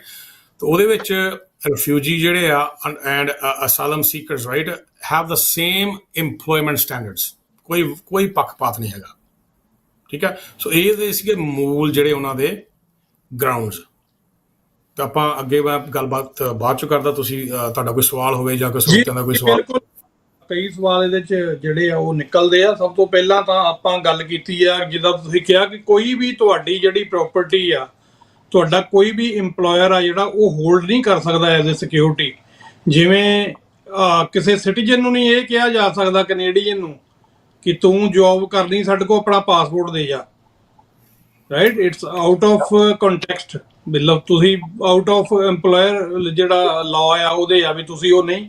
ਬਿਲਕੁਲ ਸੇਮ ਇਸੇ ਤਰ੍ਹਾਂ ਜੇ ਕਿਸੇ ਦਾ ਇੱਥੇ ਕੋਈ ਅਸਾਈਲਮ ਸੀਕਰ ਆ ਜਾਂ ਕੋਈ ਸਟੂਡੈਂਟ ਆ ਜਾਂ ਕੋਈ ਹੋਰ ਕਿਸੇ ਤਰੀਕੇ ਦੇ ਨਾਲ ਉਹਦੇ ਕੋਲ ਲੀਗਲ ਅਥਾਰਟੀ ਹੈਗੀ ਆ ਕੰਮ ਕਰਨ ਦੀ, ਉਹਦੀ ਕੋਈ ਵੀ ਜਿਹੜੀ ਪਰਸਨਲ ਬਿਲੋਂਗਿੰਗ ਆ ਉਹ ਤੁਸੀਂ ਮਤਲਬ ਐਜ਼ ਏ ਇੰਪਲੋਇਰ ਉਹ ਤੁਸੀਂ ਹੋਲਡ ਨਹੀਂ ਕਰ ਸਕਦੇ ਐਜ਼ ਏ ਸਿਕਿਉਰਿਟੀ ਔਰ ਸਮਥਿੰਗ, ਰਾਈਟ।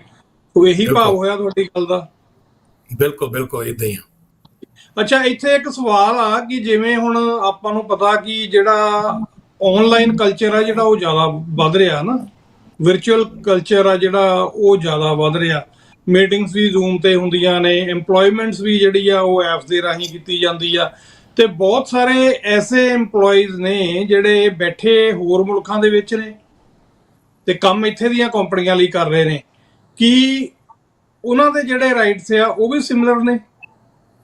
ਨਹੀਂ, ਬਹੁਤ ਵਧੀਆ ਸਵਾਲ ਤੁਹਾਡਾ ਹੈ। Thank you for bringing this up. So ਦੇਖੋ, ਜਿਹੜਾ ਵੀ ਇੰਪਲੋਇਮੈਂਟ ਦਾ ਜਿਹੜਾ ਇੱਕ ਕੰਟਰੈਕਟ ਹੁੰਦਾ, ਇੱਕ ਤੇ ਹੋ ਗਿਆ ਵੀ ਸਰਕਾਰ ਵੱਲੋਂ ਤੁਸੀਂ ਸੇਫ ਹੋ, ਰਾਈਟ।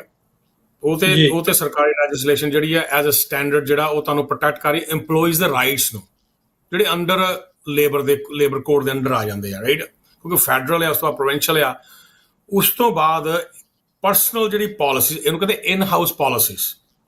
ਫੋਰ ਐਗਜ਼ਾਮਪਲ, ਅਸੀਂ ਟਰੱਕਿੰਗ ਕੰਪਨੀ ਨੂੰ ਬਹੁਤ ਰੈਪਰੈਜ਼ੈਂਟ ਕਰਦੇ ਹਾਂ, ਸਾਡਾ ਬਹੁਤ ਲੰਮਾ ਐਕਸਪੀਰੀਅੰਸ ਹੈ ਉਹਦੇ 'ਚ, ਤੇ ਸਾਡੇ ਕੋਲ I think probably like 10 or 15 trucking company ਆ ਜਿਹਨੂੰ ਅਸੀਂ ਇਨ ਹਾਊਸ ਰੈਪਰੈਜ਼ੈਂਟ ਕਰਦੇ ਹਾਂ। ਉਹਦੇ ਵਿੱਚ ਮੈਂ ਦੱਸਦਾ ਕੀ ਹੁੰਦਾ ਹੈ ਕਿ ਚਾਹੇ ਉਹ ਟਰੱਕਿੰਗ ਇੰਡਸਟਰੀ ਆ, ਚਾਹੇ ਹੋਟਲ ਇੰਡਸਟਰੀ ਆ, ਚਾਹੇ ਉਹ ਕੋਈ ਵੀ ਇੰਡਸਟਰੀ ਆ, ਇਨ ਹਾਊਸ ਪਾਲਿਸੀ ਦਾ ਮਤਲਬ ਹੁੰਦਾ ਹੈ ਕਿ ਇੰਪਲੋਈਜ਼ ਕੋਲ ਬੇਸਿਕਲੀ ਆ ਟਰਮਸ ਐਂਡ ਕੰਡੀਸ਼ਨ ਆ। ਫੋਰ ਐਗਜ਼ਾਮਪਲ, ਆਪਾਂ ਗੱਲ ਕਰਦੇ ਹਾਂ ਟਰੱਕਿੰਗ ਦੀ, ਗੱਲ ਕਰ ਲਓ ਕਿ ਬੇਸਿਕਲੀ ਕਿ ਉਹਨਾਂ ਨੇ ਜਿਹੜੀ ਸੈਟਲਾਈਟ ਜਿਹੜੀ ਆ part of its under the minister transportation, but ਉਹਦੇ 'ਚ ਕੀ ਹੈ ਕਿ ਤੁਸੀਂ ਕੋਈ ਪਰਸਨਲ ਯੂਜ਼ ਨਹੀਂ ਕਰ ਸਕਦੇ ਉਹਨੂੰ, ਜਾਂ ਤੁਸੀਂ ਟਰੱਕ ਜਿਹੜਾ ਆ ਉਹ ਆਪਣੇ ਪਰਸਨਲ ਯੂਜ਼ ਵਾਸਤੇ ਨਹੀਂ ਯੂਜ਼ ਕਰ ਸਕਦੇ, ਐਂਡ ਔਰ ਤੁਹਾਡਾ ਜਿਹੜਾ ਇਨ ਹਾਊਸ ਪਾਲਿਸੀ ਇਹ ਹੋ ਜਾਂਦੀ ਹੈ ਕਿ ਤੁਹਾਨੂੰ ਜੋ ਡਿਸਪੈਚ ਦਿੱਤੀ ਜਾਂਦੀ ਆ right you can not refuse it right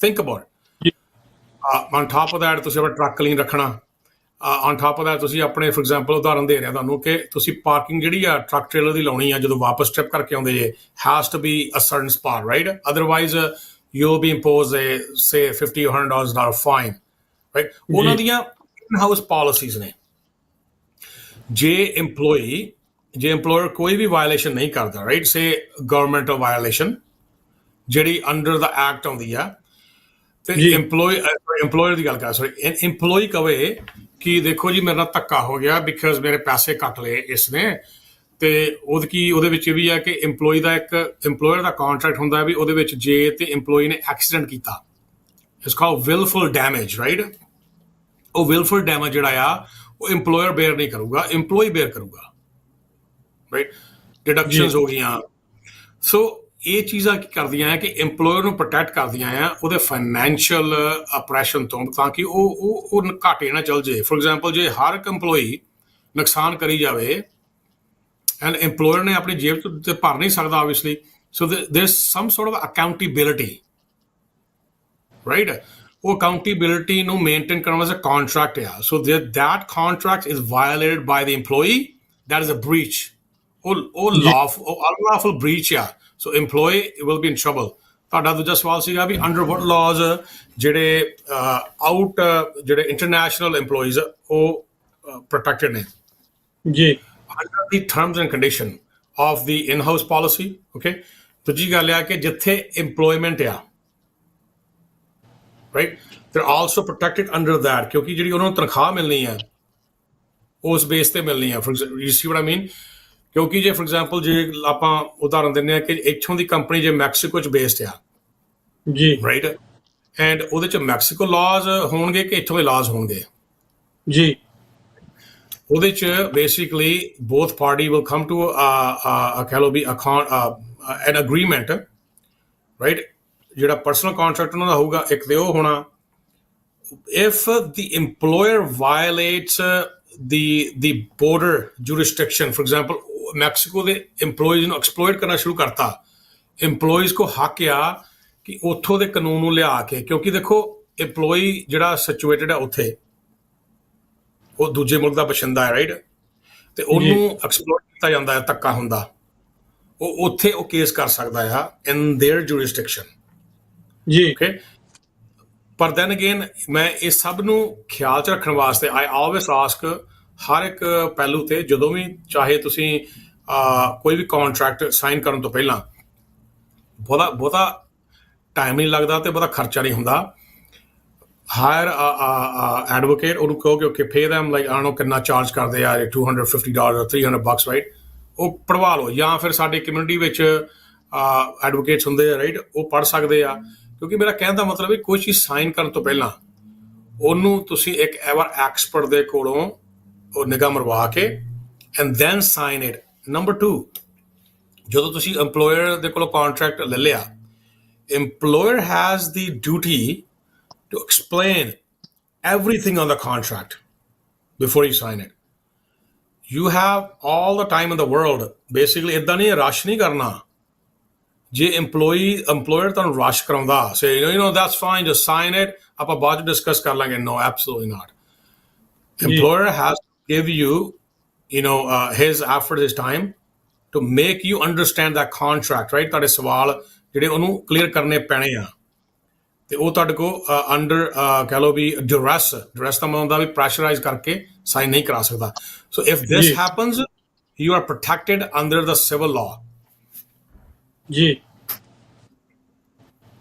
so programme ਤੁਸੀਂ ਸੁਣ ਰਹੇ ਹੋ ਜੀ ਵੇਖ ਰਹੇ ਹੋ ਦਿਲ ਦੀਆਂ ਗੱਲਾਂ ਮੇਰੇ ਨਾਲ ਜੁੜੇ ਹੋਏ ਨੇ ਐਡਵੋਕੇਟ ਸਰਦਾਰ ਪ੍ਰਭ ਸਿੰਘ ਲਾ ਅਫਿਨਿਟੀ ਐਡਵੋਕੇਟਸ LLP ਤੋਂ ਤੇ ਅੱਜ ਦਾ ਜਿਹੜਾ ਵਿਸ਼ਾ ਅਸੀਂ ਗੱਲਬਾਤ ਕਰ ਰਹੇ ਹਾਂ EMPLOYMENT ਦੇ ਉੱਤੇ ਕਿ ਤੁਹਾਡਾ ਜਿਹੜਾ ਵਰਕ ਪਲੇਸ ਆ ਉੱਥੇ ਤੁਹਾਡੇ ਕੀ ਰਾਈਟਸ ਨੇ ਕੀ ਤੁਹਾਡੀਆਂ ਡਿਊਟੀਆਂ ਨੇ ਐਜ਼ ਏ EMPLOYEE ਔਰ ਐਜ਼ ਐਨ EMPLOYER ਸੋ ਇਹ ਦੋਨਾਂ ਦੇ ਜਿਹੜਾ ਹੈਗਾ ਅਸੀਂ ਬਾਰੇ ਗੱਲ ਕਰ ਰਹੇ ਹਾਂ ਤੇ ਤੁਸੀਂ ਸਾਡੇ ਨਾਲ ਜੇ ਪ੍ਰੋਗਰਾਮ ਦੇ ਵਿੱਚ ਸ਼ਾਮਲ ਹੋਣਾ ਤੇ ਜਰੂਰ ਸਾਨੂੰ ਦਿੱਤੇ ਨੰਬਰਾਂ ਦੇ ਉੱਤੇ 514 476 84 84 ਤੇ ਜਾਂ ਫਿਰ ਤੁਸੀਂ ਸਾਨੂੰ YouTube ਚੈਨਲ ਦੇ ਉੱਤੇ ਵੀ TV 84 ਦੇ ਉੱਤੇ ਮੈਸੇਜ ਕਰ ਸਕਦੇ ਹੋ। ਥੋੜੇ ਜਿਹਾ ਮੈਸੇਜ ਪੜ੍ਹ ਲਈਏ। ਅੱਜ ਥੋੜਾ ਜਿਹਾ ਪ੍ਰਭ ਸਿੰਘ ਜੀ ਆਪਾਂ ਇੱਕ ਜਿਹੜਾ ਚਲੰਤ ਮਾਮਲੇ ਦੇ ਉੱਤੇ ਗੱਲ ਕੀਤੀ ਆ, ਥੋੜਾ ਜਿਹਾ ਆਪਣੇ ਪ੍ਰੋਗਰਾਮ ਤੋਂ ਹਟ ਕੇ ਗੱਲ ਕੀਤੀ ਆ, ਤੇ ਅੱਜ ਥੋੜੇ ਜਿਹੇ ਮੈਸੇਜ ਵੀ ਘੱਟ ਆ ਰਹੇ ਨੇ, ਪਰ ਜਿੰਨੇ ਵੀ ਆ ਰਹੇ ਨੇ ਮੈਂ ਚਾਹੁੰਦਾ ਇਹਨਾਂ ਨੂੰ ਪੜ੍ਹ ਲਵਾਂ ਜੀ। ਆਤਿਫ ਰਾਜ਼ਾ, ਆਈ ਲਵ ਖਾਲਿਸਤਾਨ, ਬਿਲਕੁਲ ਜੀ। ਗੁਰਭੇਜ ਸਿੰਘ, ਵਾਹਿਗੁਰੂ ਜੀ ਕਾ ਖਾਲਸਾ ਵਾਹਿਗੁਰੂ ਜੀ ਕੀ ਫਤਿਹ, ਖਾਲਿਸਤਾਨ ਜਿੰਦਾਬਾਦ। ਆਤਿਫ ਰਾਜ਼ਾ ਫਿਰ ਕਹਿੰਦੇ ਨੇ ਖਾਲਿਸਤਾਨ ਜਿੰਦਾਬਾਦ, ਤੇ ਨਾਲ ਕਹਿੰਦੇ ਜੀ ਪਾਕਿਸਤਾਨੀ ਜਿੰਦਾਬਾਦ। ਤੇ ਬੂਟਾ ਸਿੰਘ ਜੀ ਫਤਿਹ ਜਿਹੜੇ ਬੁਲਾਉਂਦੇ ਨੇ, ਹੱਥ ਜੋੜਦੇ ਨੇ, ਔਰ ਨਾਲ ਇਹਨਾਂ ਨੇ ਥੰਬਸ ਅਪ ਵੀ 3 ਵਾਰੀ ਕੀਤਾ। ਸੋ ਆਤਿਫ ਰਾਜ਼ਾ ਵੀ ਕਹਿੰਦੇ ਨੇ ਗੁੱਡ। ਸੋ ਧੰਨਵਾਦ ਜੀ। ਨਾਲ ਨਾਲ ਪ੍ਰੋਗਰਾਮ ਨੂੰ ਸ਼ੇਅਰ ਜ਼ਰੂਰ ਕਰੀ ਜਾਓ ਤਾਂ ਕਿ ਗੱਲਬਾਤ ਆ ਜਿਹੜੀ ਇਹ ਵੱਧ ਤੋਂ ਵੱਧ ਸਰੋਤਿਆਂ ਤੱਕ, ਦਰਸ਼ਕਾਂ ਤੱਕ ਪਹੁੰਚ ਸਕੇ, ਔਰ ਆਪਾਂ ਥੋੜਾ ਜਿਹਾ ਯੂਜ਼ ਟੂ ਹੋਈਏ ਵੀ ਇਹੋ ਜਿਹੇ ਜਿਹੜੇ ਪ੍ਰੋਗਰਾਮ ਆ ਇਹਨਾਂ ਨੂੰ ਵੀ ਆਪਾਂ ਜਿਹੜਾ ਵੱਡੀ ਗਿਣਤੀ 'ਚ ਦੇਖੀਏ ਵੀ, ਤੇ ਇਹਨਾਂ ਨੂੰ ਸ਼ੇਅਰ ਵੀ ਕਰੀਏ, ਕਿਉਂਕਿ ਜਿਹੜੀ ਇਨਫੋਰਮੇਸ਼ਨ ਆ ਉਹ ਵੀ ਬਹੁਤ ਜ਼ਰੂਰੀ ਆ। ਸਾਡੀ ਇੱਕ ਪਾਸੇ ਜਿਹੜੀ ਪੋਲੀਟੀਕਲ ਸਟਰਗਲ ਆ ਉਹ ਤਾਂ ਜ਼ਰੂਰੀ ਹੈ ਹੀ, ਉਹਨੂੰ ਤਾਂ ਅਸੀਂ ਸਮਰਪਿਤ ਹੈ ਹੀ ਆ 24/7, ਪਰ ਉਹਦੇ ਨਾਲ ਨਾਲ ਜਿਹੜੇ ਸਮਾਜ ਦੇ ਸੈਟਅਪ ਦੇ ਵਿੱਚ ਅਸੀਂ ਰਹਿੰਦੇ ਆ, ਜਿਹੜੇ ਕਾਨੂੰਨ ਦੇ ਦਾਇਰਿਆਂ ਦੇ ਵਿੱਚ ਅਸੀਂ ਰਹਿੰਦੇ ਆ, ਉਹਨਾਂ ਦੀ ਜਾਣਕਾਰੀ ਵੀ ਸਾਨੂੰ ਹੋਣੀ ਚਾਹੀਦੀ ਆ, ਕਿਉਂਕਿ ਕਈ ਵਾਰੀ ਬਿਨਾਂ ਜਾਣਕਾਰੀ ਤੋਂ ਕੀਤੇ ਜਾਂਦੇ ਜਿਹੜੇ ਕੰਮ ਨੇ ਉਹ ਨਮੋਸ਼ੀ ਦਾ ਸਾਹਮਣਾ ਤੁਹਾਨੂੰ ਕਰਨਾ ਪੈ ਸਕਦਾ। ਸੋ ਇਸ ਲਈ ਤੁਸੀਂ ਜਿਹੜਾ ਵੀ ਕੰਮ ਕਰਦੇ ਹੋ ਉਹਦੇ ਬਾਰੇ ਇਨਫੋਰਮੇਸ਼ਨ ਹੋਣੀ ਜਿਹੜਾ ਉਹ ਤੁਹਾਨੂੰ ਬਹੁਤ ਜ਼ਰੂਰੀ ਆ, ਤਾਂ ਕਿ ਤੁਸੀਂ ਫਿਰ ਬਾਅਦ ਚ ਆਉਣ ਵਾਲੀਆਂ ਜਿਹੜੀਆਂ ਉਲਝਣਾਂ ਨੇ ਉਹਨਾਂ ਤੋਂ ਬਚ ਸਕੋ। ਸੋ ਸਰਦਾਰ ਪ੍ਰਭ ਸਿੰਘ ਹੋਣੀ ਹਰੇਕ ਬੁੱਧਵਾਰ ਇਹਨਾਂ ਦੀ ਟੀਮ ਤੋਂ ਇਹ ਸਾਨੂੰ ਜਿਹੜਾ ਇਹ ਜੁੜਦੇ ਨੇ, ਜਾਂ ਕਿਸੇ ਹੋਰ ਐਸੋਸੀਏਟ ਦੇ ਨਾਲ ਸਾਨੂੰ ਜੋੜਦੇ ਨੇ, ਜਿਹੜੇ ਸਾਡੇ ਸਵਾਲਾਂ ਦੇ ਜਿਹੜੇ ਆ ਉਹ ਜਵਾਬ ਦਿੰਦੇ ਨੇ ਜਿਹੜਾ। ਤੇ ਇੱਕ ਵਾਰ ਫੇਰ ਅਸੀਂ ਡਿਸਕਲੇਮਰ ਜਿਹੜਾ ਉਹ ਦੇ ਦਈਏ ਕਿ ਇਹ ਕੋਈ ਲੀਗਲ ਜਿਹੜੀ ਐਡਵਾਈਸ ਨਹੀਂ ਹੈ। ਲੀਗਲ ਐਡਵਾਈਸ ਆ ਜਿਹੜੀ ਉਹ ਵੈਰੀ ਕਰਦੀ ਹੈ ਕੇਸ ਟੂ ਕੇਸ। ਉਹਦੇ ਲਈ ਤੁਹਾਨੂੰ ਪ੍ਰਭ ਸਿੰਘ ਹੋਣਾ ਨੂੰ, ਇਹਨਾਂ ਦੀ ਫਰਮ ਨੂੰ ਕੰਟੈਕਟ ਕਰਕੇ, ਜਾਂ ਸਾਨੂੰ ਤੁਸੀਂ ਦੱਸ ਸਕਦੇ ਆ, ਅਸੀਂ ਤੁਹਾਡੇ ਨਾਲ ਇਹਨਾਂ ਦਾ ਕੰਟੈਕਟ ਕਰਾ ਸਕਦੇ ਆ। ਉਸ ਚੈਨਲ ਥਰੂ ਤੁਹਾਨੂੰ ਆਉਣਾ ਪਏਗਾ। ਪਰ ਇੱਥੇ ਜਿਹੜੀ ਅਸੀਂ ਗੱਲਬਾਤ ਕਰ ਰਹੇ ਹਾਂ ਇੱਕ ਟੋਟੈਲਿਟੀ ਦੇ ਵਿੱਚ ਜਿਹੜੀ ਆ ਗੱਲ ਹੈ, ਇੱਕ ਜਨਰਲ ਟਾਕ ਆ, ਸਾਡੀ ਅਵੇਅਰਨੈਸ ਕਰਨ ਦੇ ਲਈ ਇਹ ਟਾਕ ਆ, ਤਾਂ ਅਸੀਂ ਇਹ ਗੱਲਬਾਤ ਕਰ ਰਹੇ ਹਾਂ। ਸੋ ਪ੍ਰੋਗਰਾਮ ਦੇ ਸਪਾਂਸਰ ਅਗੇਨ ਅਕਾਲ ਇੰਟਰਪ੍ਰੀਟਰ ਸਰਵਿਸਿਜ਼, ਤੇ ਸਾਡੇ ਨੰਬਰ ਨੇ 514 770 7465, akalservices@hotmail.com। ਜੇ ਤੁਸੀਂ ਵੀ ਆਪਣੇ ਬਿਜ਼ਨਸ ਬਾਰੇ ਕੋਈ ਗੱਲਬਾਤ ਪ੍ਰੋਗਰਾਮ ਦੇ ਵਿੱਚ ਕਰਨੀ ਚਾਹੁੰਦੇ ਹੋ, ਤੁਸੀਂ ਚਾਹੁੰਦੇ ਹੋ ਕਿ ਤੁਹਾਡੀਆਂ ਵੀ ਜਿਹੜੀਆਂ ਐਕਸਪਰਟਿਜ਼ ਨੇ ਉਹ ਦਰਸ਼ਕਾਂ ਦੇ ਨਾਲ, ਸਾਡੇ ਸਰੋਤਿਆਂ ਦੇ ਨਾਲ ਸਾਡੇ ਚੈਨਲ ਦੇ ਉੱਤੇ ਸਾਂਝੀਆਂ ਹੋਣ, ਤਾਂ ਤੁਸੀਂ ਵੀ ਸਾਨੂੰ ਕੰਟੈਕਟ ਕਰ ਸਕਦੇ ਹੋ। ਉਹਦੇ ਲਈ ਤੁਹਾਨੂੰ tv84.tv ਦੇ ਉੱਤੇ ਜਾ ਕੇ ਤੇ ਉੱਥੇ ਜਿਹੜਾ, ਜਾਂ ਫਿਰ info@tv84.tv ਦੇ ਉੱਤੇ ਸਾਡੇ ਨਾਲ ਸੰਪਰਕ ਕਰ ਸਕਦੇ ਹੋ। ਤੇ ਇਸ ਪ੍ਰੋਗਰਾਮ ਨੂੰ ਸਪਾਂਸਰ ਕਰਨ ਦੇ ਲਈ ਤੁਸੀਂ ਜਿਹੜਾ ਉਹ ਸਾਨੂੰ 514 476 8484 ਤੇ ਕੰਟੈਕਟ ਕਰ ਸਕਦੇ ਹੋ। ਜੇ ਤੁਸੀਂ ਇਸ ਪ੍ਰੋਗਰਾਮ ਨੂੰ, ਕਿਉਂਕਿ ਇਹ ਪੰਥਕ ਪਲੇਟਫਾਰਮ ਹੈ ਜੀ, ਤੁਹਾਡੇ ਜਿਹੜਾ ਦਸਵੰਧ ਦੇ ਨਾਲ ਤੇ ਤੁਹਾਡੀਆਂ ਜਿਹੜੀਆਂ ਐਡਸ ਨੇ ਉਹਨਾਂ ਦੇ ਨਾਲ ਹੀ ਚੱਲਦਾ, ਸਾਨੂੰ ਕੋਈ ਹੋਰ ਕਮਾਈ ਨਹੀਂ ਆ। ਸੋ ਇਹ ਸਿੱਖਾਂ ਦਾ ਆਪਣਾ ਚੈਨਲ ਆ, ਸਾਡੇ ਕੌਮੀ ਘਰ ਦੀ ਸਟਰਗਲ ਆ ਜਿਹੜੀ, ਉਹਨੂੰ ਜਿਹੜਾ ਸਮਰਪਿਤ ਚੈਨਲ ਆ। ਇੱਥੇ ਗੱਲ ਜਿਹੜੀ ਆ ਅਸੀਂ ਆਜ਼ਾਦੀ ਦੀ ਕਰਦੇ ਆ, ਸਿੱਖ ਮੁੱਦਿਆਂ ਦੀ ਕਰਦੇ ਆ, ਤੇ ਦੁਨੀਆ ਭਰ ਦੇ ਜਿਹੜੇ ਲੋਕ ਦੱਬੇ ਕੁਚਲੇ ਜਾ ਰਹੇ ਨੇ ਉਹਨਾਂ ਦੇ ਹਿਊਮਨ ਰਾਈਟਸ ਦੀ ਅਸੀਂ ਗੱਲ ਕਰਦੇ ਆ। ਤੇ ਜੇ ਸਾਨੂੰ ਡੋਨੇਟ ਕਰਨਾ ਚਾਹੁੰਦੇ ਹੋ ਤੇ tv84.tv ਦੀ ਵੈਬਸਾਈਟ ਤੇ ਜਾ ਕੇ ਤੁਸੀਂ ਜਿਹੜਾ ਕ੍ਰੈਡਿਟ ਕਾਰਡ, ਪੇਪਾਲ ਜਾਂ ਹੋਰ ਵੀ ਕਿਸ ਕਿਸਮ ਦੇ ਨਾਲ ਤੁਸੀਂ ਸਾਡਾ ਇਸ ਮੁਹਿੰਮ ਨੂੰ ਚੱਲਦੀ ਰੱਖਣ ਦੇ ਵਿੱਚ ਸਾਥ ਦੇ ਸਕਦੇ ਆ। ਤੁਹਾਨੂੰ ਉਸ ਗੈਜਟ ਦੇ ਉੱਤੇ ਜਾ ਕੇ, ਉਸ ਵੈਬਸਾਈਟ ਦੇ ਉੱਤੇ ਜਾ ਕੇ ਸਾਰੀ ਜਾਣਕਾਰੀ ਆ ਜਿਹੜੀ ਉਹ ਮਿਲ ਸਕਦੀ ਆ। ਤੇ ਬਿਜ਼ਨਸ ਦੀ ਤੁਸੀਂ ਜੇ ਆਪਣੀ ਇਸ ਪ੍ਰੋਗਰਾਮ ਨੂੰ ਸਪਾਂਸਰ ਕਰਨਾ ਚਾਹੁੰਦੇ ਹੋ ਤਾਂ 10 ਨੂੰ ਤੁਸੀਂ ਕਾਲ ਕਰ ਸਕਦੇ ਹੋ। ਸੋ ਪ੍ਰਭ ਸਿੰਘ ਜੀ, ਅਗਲੀ ਜਿਹੜੀ ਗੱਲਬਾਤ ਇਸ ਵਿਸ਼ੇ ਦੇ ਨਾਲ ਜੁੜਦੀ ਆ ਉਹ ਹੈਗੀ ਆ ਹੇਟ ਕ੍ਰਾਈਮ। ਅਸੀਂ ਹਮੇਸ਼ਾ ਦੇਖਦੇ ਹਾਂ ਵਰਕ ਪਲੇਸਿਸ ਦੇ ਉੱਤੇ ਕਈ ਵਾਰ ਐਸੀਆਂ ਗੱਲਾਂ ਹੋ ਜਾਂਦੀਆਂ ਨੇ ਜਿਹੜੀਆਂ ਹੇਟ ਦੇ ਵਿੱਚ ਬਦਲ ਜਾਂਦੀਆਂ ਨੇ, ਨਫ਼ਰਤ ਦੇ ਵਿੱਚ ਬਦਲ ਜਾਂਦੀਆਂ ਨੇ। ਉਹ EMPLOYE ਦੀ EMPLOYER ਦੇ ਨਾਲ ਹੋ ਸਕਦੀ ਆ, EMPLOYER ਦੀ EMPLOYE ਦੇ ਨਾਲ ਹੋ ਸਕਦੀ ਆ, ਜਾਂ ਫਿਰ ਤੁਹਾਡੀ ਜਿਹੜੀ ਆ ਆਪਸ ਦੇ ਵਿੱਚ ਵਿਦਿਨ EMPLOYEES ਕੋਈ ਗੱਲ ਹੋ ਸਕਦੀ ਆ। ਇਹੋ ਜਿਹੇ ਮਾਮਲੇ ਜਿਹੜੇ ਉਹ ਕਿਸ ਤਰ੍ਹਾਂ ਨਜਿੱਠੇ ਜਾਣ, ਔਰ ਕਿਸ ਤਰ੍ਹਾਂ ਦੇ ਇਹ ਮਾਮਲੇ ਜਿਹੜੇ ਹੁਣ ਤੱਕ ਤੁਹਾਡੀ ਫਰਮ ਦੇ ਵਿੱਚ ਇਸ ਤਰ੍ਹਾਂ ਦੇ ਆਏ ਨੇ?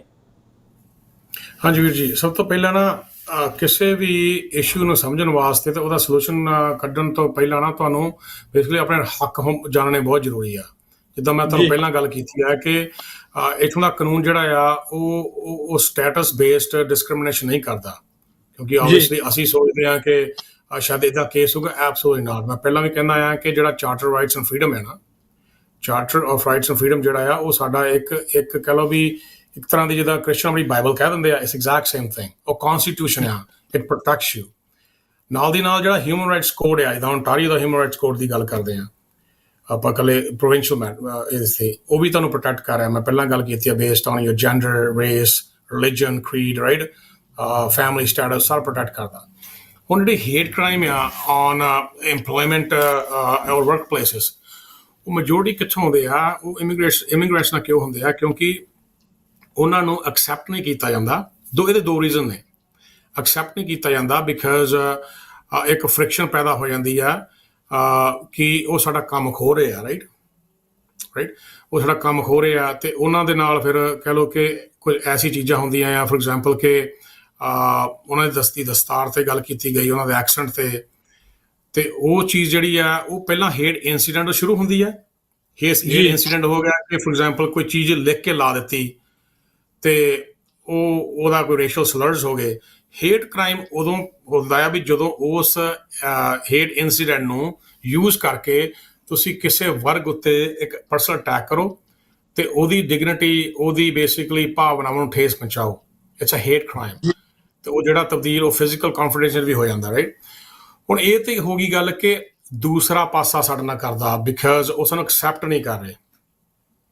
ਦੂਸਰੇ ਪਾਸੇ ਹੇਟ ਕ੍ਰਾਈਮ ਜਿਹੜਾ ਆ ਉਹ ਤਾਂ ਵੀ ਹੁੰਦਾ ਆ ਕਿ ਕਈ ਵਾਰ ਕੀ ਹੁੰਦਾ ਵੀ ਅਸੀਂ ਆਪਣੀਆਂ ਜ਼ਿੰਮੇਦਾਰੀਆਂ ਤੋਂ ਵਾਕਫ ਨਹੀਂ ਹੁੰਦੇ।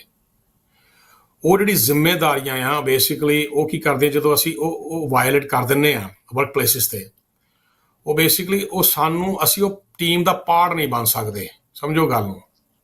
It's called adaptation. ਅਡੈਪਟੇਸ਼ਨ ਬਹੁਤ ਜ਼ਰੂਰੀ ਆ। ਜਿੱਦਾਂ ਮੈਂ ਹੁਣ ਇੰਪਲੋਇਰਸ ਦੀ ਗੱਲ ਕੀਤੀ ਆ, ਜੀ, ਉਹਨਾਂ ਦੀ ਜ਼ਿੰਮੇਵਾਰੀਆਂ ਦੀ ਗੱਲ ਕੀਤੀ, ਡਿਊਟੀਜ਼ ਦੀ ਗੱਲ ਕੀਤੀ, ਪੇ ਔਨ ਟਾਈਮ, ਨੋ ਡਿਸਕ੍ਰਿਮੀਨੇਸ਼ਨ, ਉਹਨਾਂ ਦਾ ਤੁਸੀਂ ਡਾਕੂਮੈਂਟ ਜ਼ਬਤ ਨਹੀਂ ਕਰ ਸਕਦੇ, ਉਹਨਾਂ ਨੂੰ ਤੁਸੀਂ ਗਲਤ LMI ਨਹੀਂ ਦੇ ਸਕਦੇ। ਯੂ ਸੀ ਵਾਟ ਆਈ ਮੀਨ। ਪਰ ਇੰਪਲੋਈ ਦੀ ਕੀ ਜ਼ਿੰਮੇਦਾਰੀ ਆ? ਸਭ ਤੋਂ ਪਹਿਲਾਂ ਇੰਪਲੋਈ ਦੀ ਜ਼ਿੰਮੇਦਾਰੀ ਹੈ ਕਿ ਅੰਡਰਸਟੈਂਡ ਦੇਅਰ ਜੌਬ। ਕਿਉਂਕਿ ਮੈਂ ਹੇਟ ਕ੍ਰਾਈਮ ਵੱਲ ਹੀ ਆ ਰਿਹਾ because I have to touch these ਕਹਿ ਲਓ ਵੀ ਸੈਂਸਿਟਿਵ ਪੁਆਇੰਟਸ ਫਰਸਟ, ਤਾਂ ਕਿ ਸਮਝ ਲੱਗ ਜਾਏ। ਜੀ, know your job, okay, in and out, ਠੀਕ ਹੈ ਜੀ। ਉਸ ਤੋਂ ਬਾਅਦ ਜਿਹੜੀ ਆ ਕਿ understand your training, put your heart and soul in your training, ਠੀਕ ਆ। ਅਸੀਂ ਇਹ ਕੰਮ ਨਹੀਂ ਕਰਦੇ। ਅਸੀਂ ਬੇਸਿਕਲੀ ਮੋਸਟਲੀ ਉਹਨੂੰ ਜਿੱਦਾਂ ਉਹ ਕਹਿੰਦੇ ਨਾ ਪੰਜਾਬੀ ਛਾਪਿਆਂ ਦਾ ਧੂਣਾ, ਰਾਈਟ, ਉਹ ਚੀਜ਼ ਜਦੋਂ ਅਸੀਂ ਇੱਦਾਂ ਨਹੀਂ ਉਹ ਫੋਲੋ ਨਹੀਂ ਕਰਦੇ ਇਨ ਹਾਊਸ ਪਾਲਿਸੀਜ਼, ਉਹਦੇ ਨਾਲ ਕੀ ਹੁੰਦਾ ਆ ਕਿ ਉਹਦੇ ਨਾਲ ਮਿਸਕਮਿਊਨੀਕੇਸ਼ਨ ਬਹੁਤ ਜ਼ਿਆਦਾ ਪੈਦਾ ਹੋ ਜਾਂਦੀ ਆ, ਜਿਹੜਾ ਕਸਟਮਰ ਸਰਵਿਸਿਜ਼ 'ਤੇ ਇਫੈਕਟ ਪੈਂਦਾ, ਰਾਈਟ। ਉਹ ਚੀਜ਼ ਵੀ ਜਿਹੜੀ ਆ ਹੌਲੀ ਕਰਕੇ ਇੱਕ ਮਾਹੌਲ ਜਿਹੜਾ ਆ, ਟੌਕਸਿਕ ਮਾਹੌਲ ਜਿਹੜਾ ਆ ਇੰਪਲੋਇਮੈਂਟ ਵਰਕ ਪਲੇਸ 'ਤੇ ਉਹ ਕ੍ਰੀਏਟ ਕਰ ਦਿੰਦੀ ਆ। ਜਦੋਂ ਤੁਸੀਂ ਆਪਣੀ ਡਿਊਟੀਜ਼ ਫੇਅਰਲੀ ਨਿਭਾਉਂਦੇ ਹੋ ਐਂਡ ਯੂ ਅੰਡਰਸਟੈਂਡ, ਕਿਉਂਕਿ ਜਦੋਂ ਆਪਾਂ ਟਿਮ ਹਾਰਟਨ ਦੀ ਗੱਲ ਕਰਦੇ ਹਾਂ, ਸੇ ਐਗਜ਼ਾਮਪਲ ਟਿਮ ਹਾਰਟਨ ਜਾਂ ਹੋਰ ਵੀ ਜਿਹੜੀ ਫੂਡ ਸਰਵਿਸਿਜ਼ ਜਿਹੜੀਆਂ ਪ੍ਰੋਵਾਈਡ ਕਰਦੇ ਆ, ਉਹਨਾਂ ਦਾ ਸਾਰਾ ਨਿਰਭਰ ਹੈਗਾ ਕਸਟਮਰ ਸਰਵਿਸ 'ਤੇ, ਰਾਈਟ। ਪਰ ਜਦੋਂ ਅਸੀਂ ਦੇਖਦੇ ਹਾਂ ਕਿ ਇਹ ਦੇਖਣ 'ਚ ਵੀ ਆਇਆ, ਮੇਰੇ ਕੋਲ ਕੇਸਿਸ ਵੀ ਇੱਦਾਂ ਆਇਆ ਹੇਟ ਕ੍ਰਾਈਮ ਦੇ, ਕਿ ਜਦੋਂ ਕਿਸੇ ਵੀ ਫੂਡ ਸਰਵਿਸ 'ਤੇ ਆਪਣੇ ਬੰਦੇ ਜ਼ਿਆਦਾ ਹੁੰਦੇ ਆ ਨਾ, ਉਹ ਇਹ ਆਪਣੇ ਆਪ 'ਚ ਹੀ ਮਾਹੌਲ ਇਹ ਬਣਾ ਲੈਂਦੇ ਆ ਕਿ ਇਹ ਇੱਥੇ ਪੰਜਾਬ ਵਾਂਗੂ ਚੱਲੂਗਾ ਜੀ। ਇਹਦਾ ਆਰਡਰ ਵੀ ਇੱਦਾਂ ਲਏ ਜਾਣਗੇ and put it this way, we can do anything we want, okay? ਜਿਹੜਾ ਕਸਟਮਰ ਆ ਉਹ ਇੱਥੋਂ ਦਾ ਕੈਨੇਡੀਅਨ ਆ, ਉਹ ਯੂਜ਼ ਟੂ ਨਹੀਂ ਹੈਗਾ ਇਹ ਚੀਜ਼ਾਂ ਦੇ, ਰਾਈਟ। ਹੁਣ ਉਹ ਕੀ ਆ, ਉਹ ਫਰਸਟ੍ਰੇਸ਼ਨ ਜਿਹੜੀ ਹੈ ਨਾ ਉਹ ਰੇਸਿਜ਼ਮ 'ਚ ਬਦਲ ਜਾਂਦੀ ਆ। ਹਾਲਾਂਕਿ ਜਦੋਂ ਅਸੀਂ ਵੀ ਵਿਚਰਦੇ ਹਾਂ ਤੇ ਸਾਨੂੰ ਘੱਟ ਸਾਹਮਣਾ ਕਰਨਾ ਪੈਂਦਾ ਆ ਅਦਰ ਦੈਨ ਕੋਰਪੋਰੇਟ ਲੈਵਲ 'ਤੇ। ਜਿੱਦਾਂ ਫੋਰ ਐਗਜ਼ਾਮਪਲ ਕੋਰਟ ਕਚਹਿਰੀਆਂ 'ਚ ਮੇਰੇ ਆਪਣਾ ਬਹੁਤ ਸਤਿਕਾਰਯੋਗ ਵੀਰ ਨੇ, ਵੀਰ ਬਲਪ੍ਰੀਤ ਸਿੰਘ ਨਾ, WSO ਤੋਂ ਨੇ, ਬਹੁਤ ਸੋਹਣਾ ਕੰਮ ਕਰਦੇ ਆ। ਉਹਨਾਂ ਨਾਲ ਵੀ ਜਦੋਂ ਵੇਖੋ, ਇਹ ਜਿਹੜੇ ਵੀ ਯੰਗ ਐਡਵੋਕੇਟਸ ਨੇ, ਇਹਨਾਂ ਦਾ ਜਿਹੜਾ ਰੇਸਿਜ਼ਮ ਹੈ ਨਾ ਉਹ ਲੋਅਰ ਲੈਵਲ 'ਤੇ ਨਹੀਂ ਇੰਨਾ ਹੈਗਾ। It's basically when it comes to like transnational operation, dealing with the governments, right, ਕਿਉਂਕਿ ਉਹ ਪੜ੍ਹੇ ਲਿਖੇ ਵੀਰ ਨੇ and they have the ability and power of education. ਸਭ ਤੋਂ ਵੱਡਾ ਹਥਿਆਰ ਜਿਹੜਾ ਨਾ ਉਹ ਐਜੂਕੇਸ਼ਨ ਆ, ਰਾਈਟ। ਤੇ ਉਹ ਤਾਂ ਕਰਕੇ ਉਹ ਲੋਅਰ ਲੈਵਲ ਰੇਸਿਜ਼ਮ ਤੋਂ ਬਚ ਜਾਂਦੇ ਆ, ਰਾਈਟ। ਪਰ ਜਦੋਂ ਅਸੀਂ ਆਪਣੀ ignorance, lack of duty, lack of responsibilities ਅਸੀਂ ਉਹ ਕਰਦੇ ਹਾਂ, that frustration coming from the customers or coming from the other side, it converts to racism. That racism converts into hate crime, right? ਹੁਣ ਇਹ ਤੋਂ ਬਚਣ ਦੀ ਕੀ ਰੈਮਡੀਜ਼ ਨੇ? I give you example. ਸਾਡੇ ਕੋਲ ਇੱਕ ਨਵਾਂ ਕੇਸ ਆਇਆ ਲੰਡਨ ਦੇ ਵਿੱਚ, ਤੇ ਮੈਂ ਉਹ ਵੀਰ ਨਾਲ ਉਹਦੇ ਕੋਲ ਵੀਰ ਕੋ ਕੰਸੈਂਟ ਲਿਆ ਕਿ ਮੈਂ ਇਹ ਗੱਲ ਸ਼ੇਅਰ ਕਰ ਸਕਦਾ, ਤੇ ਵੀਰ ਨੇ ਕਿਹਾ ਮੈਂ ਇਹ ਗੱਲ ਸ਼ੇਅਰ ਕਰ ਸਕਦਾ, ਰਾਈਟ ਜੀ। ਸੋ ਉਹ ਵੀਰ ਊਬਰ 'ਚ ਕੰਮ ਕਰਦਾ ਸੀਗਾ, ਤੇ ਉਹ ਆਪਣਾ ਆਰਡਰ ਲੈਣ ਗਿਆ ਟਿਮ ਹਾਰਟਨਸ ਤੇ ਟਿਮ ਹਾਰਟਨਸ ਆਰਡਰ ਲੈਣ ਗਿਆ, ਤੇ ਉੱਥੇ ਉਹਨੇ ਦੇਖਿਆ ਕਿ ਸਾਰੇ ਹੀ ਗੋਰੇ ਆ, ਇੰਪਲੋਈਜ਼ ਵੀ ਗੋਰੇ ਆ, ਤੇ ਕਸਟਮਰ ਵੀ ਸਾਰੇ ਗੋਰੇ ਸੀ। ਲੰਡਨ ਡਾਊਨਟਾਊਨ ਦੀ ਗੱਲ ਹੈ, ਲੰਡਨ ontario ਦੀ। ਜੀ ਉਹਨੇ ਕਿਹਾ ਮੈਂ ਆਰਡਰ ਲੈਣਾ ਹੈ, ਮੈਨੂੰ ਆਰਡਰ ਦੇ ਦਿਓ। ਉਹ ਮੈਨੇਜਰ ਉੱਥੇ ਜਿਹੜਾ ਇੰਪਲੋਈ ਸੀ ਨਾ, ਗੋਰੀ ਸੀ, ਉਹ ਕਹਿੰਦੀ get out of here, go get your bag. ਉਹਦਾ ਰੀਜ਼ਨ ਸੀਗਾ ਕਿਉਂਕਿ ਉਹਨੇ ਦਸਤਾਰਧਾਰੀ ਸੀਗਾ, ਉਹਨੇ ਪੱਗ ਬੰਨੀ ਹੋਈ ਸੀਗੀ, ਐਂਡ he said ਕਿ why do I need a bag, just you pack it up for me and I'll go। ਪਰ ਉਹ ਉਹਨੂੰ ਐਕਸੈਪਟ ਨਹੀਂ ਸੀ ਕਰ ਰਹੇ, ਉਹਨੂੰ ਅਪਣਾ ਨਹੀਂ ਸੀ ਰਹੇ, because to them these are aliens। ਉਹਨਾਂ ਨੂੰ ਕੈਨੇਡੀਅਨ ਨਹੀਂ ਮੰਨਦੇ, ਚਾਹੇ ਤੁਹਾਡੇ ਬੱਚੇ ਇੱਥੇ ਵੀ ਬੋਰਨ ਨੇ ਨਾ, this don't consider them as Canadian, right? Anyway, ਉਹਨੇ ਕਿਹਾ ਕਿ I need to pick up my order, ਮੈਨੂੰ ਇਹ ਡਿਲੀਵਰੀ ਆਈ ਹੈ, I have to deliver it on time, right? ਉਹਦੀ ਰਿਸਪੌਂਸਿਬਿਲਿਟੀ ਆ। ਉਹ ਸਾਡਾ ਨੌਜਵਾਨ ਆਪਣੀ ਰਿਸਪੌਂਸਿਬਿਲਿਟੀ ਬਾਖੂਬੀ ਨਿਭਾ ਰਿਹਾ ਸੀਗਾ ਜੀ। ਉਹਦੇ ਨਾਲ ਉਹਨਾਂ ਥੋੜੀ ਬਹਿਸ ਹੋ ਗਈ। ਇੱਥੇ ਉਹ ਨੌਜਵਾਨ ਦੀ ਇੱਕ ਥੋੜੀ ਗਲਤੀ ਸੀਗੀ, he was not aware of his rights। ਹਾਲਾਂਕਿ ਉਹਨੂੰ ਡਿਊਟੀਜ਼ ਪਤਾ ਹੈ ਆਪਣੀਆਂ, ਰਿਸਪੌਂਸਿਬਲ ਵੀ ਆ, ਪਰ ਰਾਈਟਸ ਨਹੀਂ ਸੀ ਪਤਾ ਜੀ। ਉਹਨੇ ਕੀ ਕੀਤਾ, he kept arguing ਆਪਣਾ ਪੱਖ ਸਿੱਧ ਕਰਨ ਵਾਸਤੇ, ਅਣਜਾਣ ਸੀਗਾ।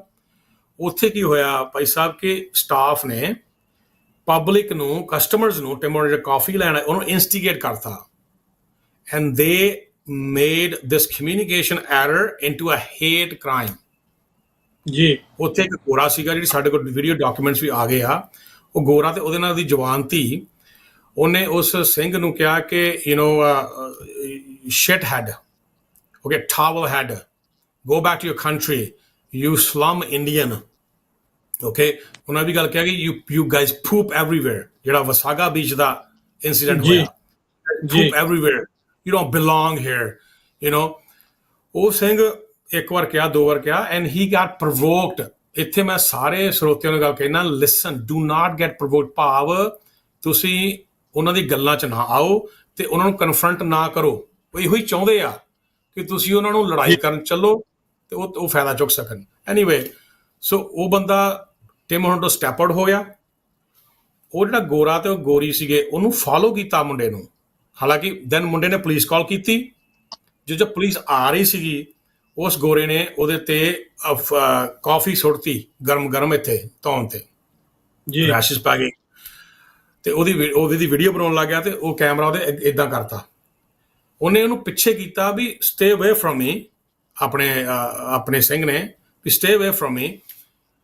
ਐਂਡ ਉਹਨਾਂ ਚਿਰ ਤੱਕ ਗੋਰੀ ਆਈ ਤੇ ਉਹਦੇ ਅੰਦਰੋਂ ਟਿਮ ਹਾਰਟਨਸ ਗੋਰੀ ਆਈ ਤੇ ਉਹਦੇ ਜਿਹੜੀ ਪਾਣੀ ਦੀ ਭਰੀ ਬਾਲਟੀ ਉਹ ਸਿੰਘ ਤੇ ਸੁੱਟਤੀ। Okay, so think about it, ਕਿੱਥੋਂ ਗੱਲ ਸ਼ੁਰੂ ਹੋਈ, ਕਿੱਥੇ ਪਹੁੰਚ ਰਹੀ ਆ। ਓਕੇ ਜੀ। ਉਸ ਤੋਂ ਬਾਅਦ ਪੁਲਿਸ ਆਉਂਦੀ ਆ। ਪੁਲਿਸ ਟਿਮ ਹਾਰਟਨਸ ਮੈਨੇਜਰ ਸੀਗੀ, ਉਹਨੇ ਪੁਲਿਸ ਨੂੰ ਇਹ ਬਿਆਨ ਦਿੱਤਾ ਕਿ ਇਹ ਜਿਹੜਾ ਸਿੰਘ ਆ, ਇਹ ਪ੍ਰੋਬਲਮ ਕ੍ਰੀਏਟ ਕਰ ਰਿਹਾ ਵਿਦਆਊਟ ਇਨਵੈਸਟੀਗੇਟਿੰਗ ਦ ਹੋਲ ਫੈਕਟ। ਪੁਲਿਸ ਨੇ ਉਹਨੂੰ ਅਸਲਟ 'ਚ ਚਾਰਜ ਕਰਤਾ ਆਪਣੇ ਸਿੰਘ ਨੂੰ, ਕਿਉਂਕਿ ਉਹਨੇ ਬਸ ਇਹ ਗੱਲ ਕਹੀ ਸੀ ਵੀ ਕੈਮਰਾ ਪਿੱਛੇ ਕਰ, ਲਾਈਕ ਸਟੇ ਅਵੇ ਫਰੋਮ ਮੀ। ਹਾਲਾਂਕਿ ਹੁਣ ਪੁੱਠਾ ਚਾਹੀਦਾ ਸੀਗਾ, ਦ ਮੈਨੇਜਰ ਸ਼ੁਡ ਬੀਨ ਚਾਰਜ, ਗੋਰੇ ਨੂੰ ਚਾਰਜ ਕਰਨਾ ਚਾਹੀਦਾ ਅਸਲਟ ਐਂਡ ਬੈਟਰੀ ਦੇ ਉੱਤੇ, right, and assault with weapon, because ਉਹਨੇ ਜਿਹੜਾ ਕਾਫੀ ਸੁੱਟੀ ਆ it's considered a weapon, right, and it's aggravated charge. ਨਹੀਂ ਚਾਰਜ ਹੋਇਆ। ਸੋ ਉਹਦੇ ਨਾਲ ਕੀ ਹੋਇਆ ਕਿ ਜਿਹੜੀ ਇਗਨੋਰੈਂਸ ਆ, it becomes a hate incident, hate incident becomes a hate crime। ਹੁਣ ਉਸ ਚੀਜ਼ ਨੂੰ ਅੱਜ ਅਸੀਂ ਐਡਵੋਕੇਟ ਕਰ ਰਹੇ ਹਾਂ ਲੰਡਨ ਪੁਲਿਸ ਵਿੱਚ ਜਾ ਕੇ, and this may be news though, ਕਿਉਂਕਿ ਹੋ ਸਕਦਾ ਇਹ ਚੀਜ਼ ਨੂੰ ਟ੍ਰਾਇਲ ਤੇ ਵੀ ਲੈ ਕੇ ਜਾਊਗੀ, ਸਾਡੀ ਫਰਮ ਲੈ ਕੇ ਜਾਊਗੀ, ਐਂਡ ਇਸ ਕਨਸਟੀਟਿਊਸ਼ਨ ਐਰਰਸ ਬਹੁਤ ਨੇ। ਹੋ ਸਕਦਾ ਅਸੀਂ ਲੰਡਨ ਪੁਲਿਸ ਆ ਜਾਂ ਉਹਨਾਂ ਦਾ ਪੁਲਿਸ ਸਰਵਿਸ ਬੋਰਡ ਨੂੰ ਸੂ ਵੀ ਕਰ ਸਕਦੇ ਹਾਂ। ਸੋ ਇਹ ਮੈਂ ਤੁਹਾਨੂੰ ਐਗਜ਼ਾਮਪਲਸ ਦੇ ਰਿਹਾ ਹਾਂ। ਸੋ ਇਹਦੇ 'ਚੋਂ ਆਪਾਂ ਸਿੱਖਿਆ ਕੀ ਆ? ਸੋ ਇਹ ਹੈਗੇ ਹੇਟ ਕ੍ਰਾਈਮਸ, ਵੀ ਤੁਹਾਡੀ ਭਾਸ਼ਾ, ਤੁਹਾਡੀ ਦਸਤਾਰ ਨੂੰ ਲੈ ਕੇ, ਤੁਹਾਡੇ ਆਰਟੀਕਲ ਆਫ ਫੇਥ ਨੂੰ ਲੈ ਕੇ ਨਫ਼ਰਤ ਭਰੀ ਬਿਆਨਬਾਜ਼ੀ ਕੰਮ ਤੇ। ਹੁਣ ਇਹਨੂੰ ਅਸੀਂ ਰਿਪੋਰਟ ਕਿਵੇਂ ਕਰਨਾ? ਸੋ ਹੇਅਰਸ ਦ ਥਿੰਗ, ਜੋ ਵੀ ਗੱਲ ਹੁੰਦੀ ਆ ਨਾ, ਉਹਨੂੰ ਰਿਕਾਰਡ ਕਰੋ। ਜੇ ਫੋਰ ਐਗਜ਼ਾਮਪਲ ਤੁਹਾਨੂੰ ਕੋਈ ਆ ਕੇ ਗਾਲਾਂ ਕੱਢਣ ਲੱਗ ਗਿਆ, record it, okay. Stay at least 6 to 8 feet from the party, ਪਿੱਛੇ ਹੋ ਜਾਓ। Call the police ASAP। ਜਦੋਂ ਲੱਗਿਆ ਇਸ਼ੂ ਹੋ ਗਿਆ, call the police, okay. And move away, take photographs, takes pictures, ਜਿੰਨਾ ਤੁਸੀਂ ਕਰ ਸਕਦੇ ਜੇ। ਆਰਗੂਮੈਂਟ 'ਚ ਨਾ ਪਾਓ, ਡੂ ਨਾਟ get involved, ਕਿਉਂਕਿ ਉਹਦੇ ਨਾਲ ਕੀ ਹੋਣਾ, ਰੱਬ ਨਾ ਕਰੇ ਗੁੱਸੇ 'ਚ ਤੁਹਾਡੇ ਕੋਲ ਹੱਥ ਚੁੱਕਿਆ ਗਿਆ, ਵਿਕਟਮ ਨੇ ਅਕਿਊਜ਼ਡ ਹੋ ਜਾਣਾ, ਜਿਹੜਾ ਹੁਣ ਇੱਥੇ ਹੋਇਆ, ਰਾਈਟ। ਜੀ ਜੇ ਇਹ ਕੰਮ ਤੇ ਹੁੰਦੀ ਆ, ਕੰਮ ਤੇ ਤੁਸੀਂ ਹਿਊਮਨ ਰਿਸੋਰਸਿਸ ਕੋਲ ਜਾ ਸਕਦੇ ਜੀ, ਰਾਈਟ। ਜੇ ਉਹ ਵੀ ਨਹੀਂ ਗੱਲ ਸੁਣਦੀ, then you can hire a lawyer, ਜਿਹੜਾ employment lawyers ਹੁੰਦੇ ਆ, you can hire them and they will take your case forward, right? So ਜੀ ਸਭ ਤੋਂ ਵੱਡੀ ਰੈਮਡੀ ਇਹਦੇ 'ਚ ਇਹ ਆ ਕਿ be mindful and thoughtful, be patient, okay? Do not instigate or do not get instigated, do not get provoked, ਠੀਕ ਹੈ ਜੀ। right after that, most important last fact, document everything, every statement right away, ਕਿਉਂਕਿ ਬਾਅਦ 'ਚ ਗੱਲਾਂ ਭੁੱਲ ਜਾਂਦੀਆਂ। ਜੀ above all, ਕਦੀ ਵੀ ਯਾਰ ਮਿੱਤਰ ਨੂੰ ਫੋਨ ਕਰਨ ਤੋਂ ਬਜਾਏ always call a lawyer, do not call your family friend।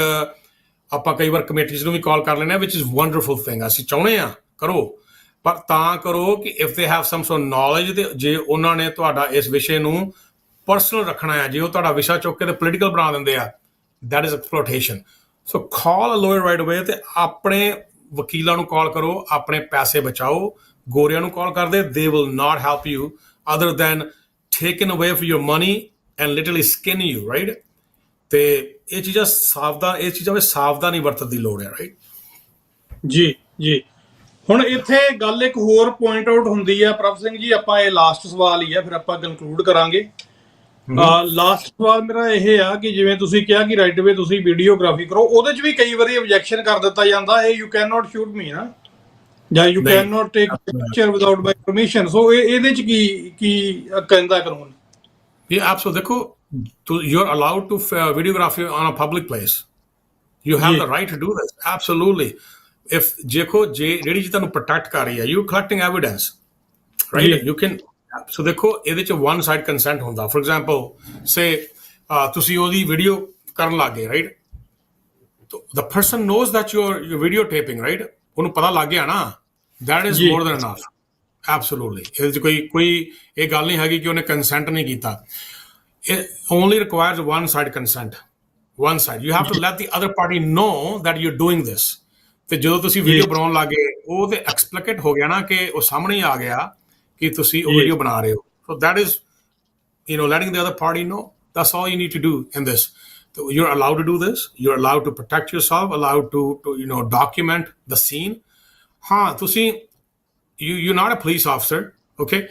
ਤੁਸੀਂ ਉਹਦੇ ਵਰਕਰ ਨੂੰ ਜਾ ਕੇ ਸਵਾਲ ਨਹੀਂ ਕਰ ਸਕਦੇ, ਮੈਨੇਜਰ ਨੂੰ ਜਾ ਕੇ ਸਵਾਲ ਨਹੀਂ ਕਰ ਸਕਦੇ, listen, you know what, can you give me the video records? No, you can't do this। you have to know your limitations and rights, limitations and your responsibilities। call the police। ਅਗਰ police ਤੁਹਾਡੀ ਨਹੀਂ ਸੁਣਦੀ, ਠੀਕ ਹੈ, then speak to a lawyer, ਠੀਕ ਹੈ, go through a lawyer, ਜਿਹੜਾ who may get a court order, ਠੀਕ ਹੈ, ਜਸਟਿਸ ਆਫ ਪੀਸ ਕੋ ਜਾ ਕੇ ਉਹ ਚੀਜ਼ ਕਢਵਾ ਸਕਦਾ ਆ, ਐਂਡ ਉਹ ਚੀਜ਼ ਤੇ ਇਨਵੈਸਟੀਗੇਸ਼ਨ ਹੋ ਸਕਦੀ ਹੈ, ਰਾਈਟ। ਸੋ ਇਹ ਆਪਣੇ ਰਾਈਟਸ ਜਾਣਨੇ ਬਹੁਤ ਜ਼ਰੂਰੀ ਹੈ, and through a credible sources. ਅੱਜ ਕੱਲ੍ਹ ਚੈਟ GPT ਆ ਗਈ, ਰਾਈਟ। ਹਰ ਇਨਸਾਨ ਅੱਜ ਕੱਲ੍ਹ ਡਾਕਟਰ ਬਣ ਗਿਆ, ਵਕੀਲ ਬਣ ਗਿਆ, ਜਰਨਲਿਸਟ ਬਣ ਗਿਆ ਆ, ਕਿਉਂਕਿ what they do, chat GPT 'ਚ ਪਾਉਂਦੇ ਆ, chat GPT gives you everything, ਪਰ ਉਹ ਸਮਝਦੇ ਨਹੀਂ ਹੈਗੇ ਕਿ ਪਹਿਲਾਂ ਗੂਗਲ ਆਈ ਸੀਗੀ ਜੀ, many like millennium ago, right? Google I, chat GPT, it's another version of a Google basically, ਜਿਹੜੀ ਥੋੜੀ quick ਆ, right? It's a quick format, it gives you everything what Google gives you pretty much, ਠੀਕ ਹੈ। ਜੇ ਤੁਹਾਨੂੰ ਕਾਨੂੰਨਾਂ ਬਾਰੇ ਨਹੀਂ ਪਤਾ ਹੈਗਾ, you don't have the education, please do not use such platforms ਜਿਹੜਾ assumptions ਆ। always seek a professional advice। ਜੀ ਐਗਜ਼ੈਕਟਲੀ। ਸੋ ਮੈਂ ਇੱਕ ਹੋਰ, ਕਿਉਂਕਿ ਕਿਉਰਿਓਸਿਟੀ ਜਦੋਂ ਬਣਦੀ ਹੈ ਨਾ, ਫਿਰ ਕੁਛ ਨਾ ਕੁਛ ਨਿਕਲ ਆਉਂਦਾ। ਇਹ ਗੱਲ ਜਿਹੜੀ ਆ ਲੀਗਲ ਰਾਈਟਸ ਦੀ, ਇਹ ਹੈ ਹੀ ਇਸ ਤਰ੍ਹਾਂ ਦੀ। ਹੁਣ ਮੈਂ ਬਸ ਲਾਸਟ ਹੀ ਹੈ ਜੀ, ਇਸ ਤੋਂ ਬਾਅਦ ਕੋਈ ਸਵਾਲ ਨਿਕਲਿਆ ਵੀ ਤਾਂ ਮੈਂ ਕਰਨਾ ਨਹੀਂ, ਆਪਾਂ ਅਗਲੇ ਪ੍ਰੋਗਰਾਮਾਂ 'ਚ ਦੇਖਾਂਗੇ। ਸੋ ਸਵਾਲ ਇਹ ਆ ਵੀ ਪਬਲਿਕ ਪਲੇਸ ਆਪਾਂ ਕਿਹਨੂੰ ਕਹਿੰਦੇ ਆ? ਕੀ ਹੁਣ ਜਿਵੇਂ ਆਪਾਂ ਗੱਲ ਕਰ ਰਹੇ ਸੀ ਕਿ ਇੱਕ ਵਰਕ ਪਲੇਸ ਦੇ ਉੱਤੇ ਤੁਹਾਡੇ ਨਾਲ ਕੋਈ ਡਿਸਕ੍ਰਿਮੀਨੇਸ਼ਨ ਹੋ ਰਿਹਾ, ਤੁਸੀਂ ਉਹਦੀ ਵੀਡੀਓਗ੍ਰਾਫੀ ਕਰ ਰਹੇ ਹੋ, is that considered as a public place videography ਔਰ ਕੋਈ ਇਹ ਕਹਿ ਸਕਦਾ ਵੀ ਨਹੀਂ ਇਹ ਤਾਂ ਮੇਰਾ ਪ੍ਰਾਈਵੇਟ ਬਿਜ਼ਨਸ ਹੈ ਤੂੰ ਇੱਥੇ ਨਹੀਂ ਕਰ ਸਕਦਾ? ਨਹੀਂ, ਸੋ ਜੇ ਤੁਸੀਂ ਵੀਡੀਓ ਆਪਣੇ ਵਰਕ ਪਲੇਸ ਤੇ ਕਰ ਰਹੇ ਯੂ ਅਲਾਉਡ। ਉਹਦਾ ਰੀਜ਼ਨ ਇਹ ਆ ਕਿ ਤੁਸੀਂ ਉਸ ਉਹਦੇ ਪਾਰਟ ਹੋ ਜੀ, ਉਹਦੇ ਪਾਰਟ ਹੋ। ਹਾਊਐਵਰ ਜੀ। ਫੋਰ ਐਗਜ਼ਾਮਪਲ ਲਾਈਕ ਤੁਸੀਂ ਉਹਦੀ ਕੰਫੀਡੈਂਸ਼ੀਅਲ ਇਨਫੋਰਮੇਸ਼ਨ ਜਿਹੜੀ ਆ ਉਹ ਨਹੀਂ ਡਿਸਕਲੋਜ਼ ਕਰ ਸਕਦੇ। ਜੀ। ਫੋਰ ਐਗਜ਼ਾਮਪਲ ਜੇ ਤੁਸੀਂ ਹੋਰਾਂ EMPLOYEES ਦੀ ਵੀਡੀਓ ਬਣਾ ਕੇ ਪਾਤੀ, that's a ਜੀ। breach of confidentiality because ਉਹਨਾਂ ਨੇ ਕੁਝ ਕੀਤਾ ਨਹੀਂ। ਸੋ ਉਹਦੇ ਤੁਹਾਨੂੰ ਇਹ ਖਿਆਲ ਰੱਖਣਾ ਪੈਣਾ ਵੀ ਤੁਸੀਂ ਵੀਡੀਓ ਬਣਾ ਕਾਹਦੀ ਰਹੇ ਹੋ, ਤੁਹਾਡੀ ਇੰਟੈਂਸ਼ਨ ਕੀ ਆ। ਜੇ ਫੋਰ ਐਗਜ਼ਾਮਪਲ ਕਿ ਕੋਈ ਤੁਹਾਨੂੰ ਗਾਲਾਂ ਕੱਢਣ ਲੱਗ ਗਿਆ ਵਰਕ ਪਲੇਸ ਤੇ, ਰਾਈਟ, ਜੀ। ਐਂਡ ਤੁਸੀਂ ਆਪਣਾ ਕੈਮਰਾ ਕੱਢਿਆ, ਤੁਸੀਂ ਵੀਡੀਓ ਬਣਾ ਲਈ। ਉਹ ਵੀਡੀਓ ਕਿਉਂ ਬਣਾਈ? ਤਾਂ ਕਿ ਤੁਸੀਂ ਆਪਣੇ ਜਿਹੜਾ ਹਿਊਮਨ ਰਿਸੋਰਸਿਸ ਜਿਹੜਾ ਆ ਉਹਨੂੰ ਦਿਖਾ ਸਕੋ, ਹਿਊਮਨ ਰਿਸੋਰਸ ਮੈਨੇਜਰ ਨੂੰ ਦਿਖਾ ਸਕੋ, ਰਾਈਟ। ਪਰ ਜੇ ਤੁਸੀਂ ਉਹ ਵੀਡੀਓ ਬਣਾ ਕੇ ਤੇ ਸੋਸ਼ਲ ਮੀਡੀਆ ਤੇ ਪਾਤੀ, that's wrong though। ਮੈਂ ਇਹ ਗੱਲ ਕਰ ਰਿਹਾ ਹਾਂ ਪ੍ਰਾਈਵੇਟ ਪਲੇਸਿਸ ਦੀ, ਵਰਕ ਪਲੇਸਿਸ ਦੀ।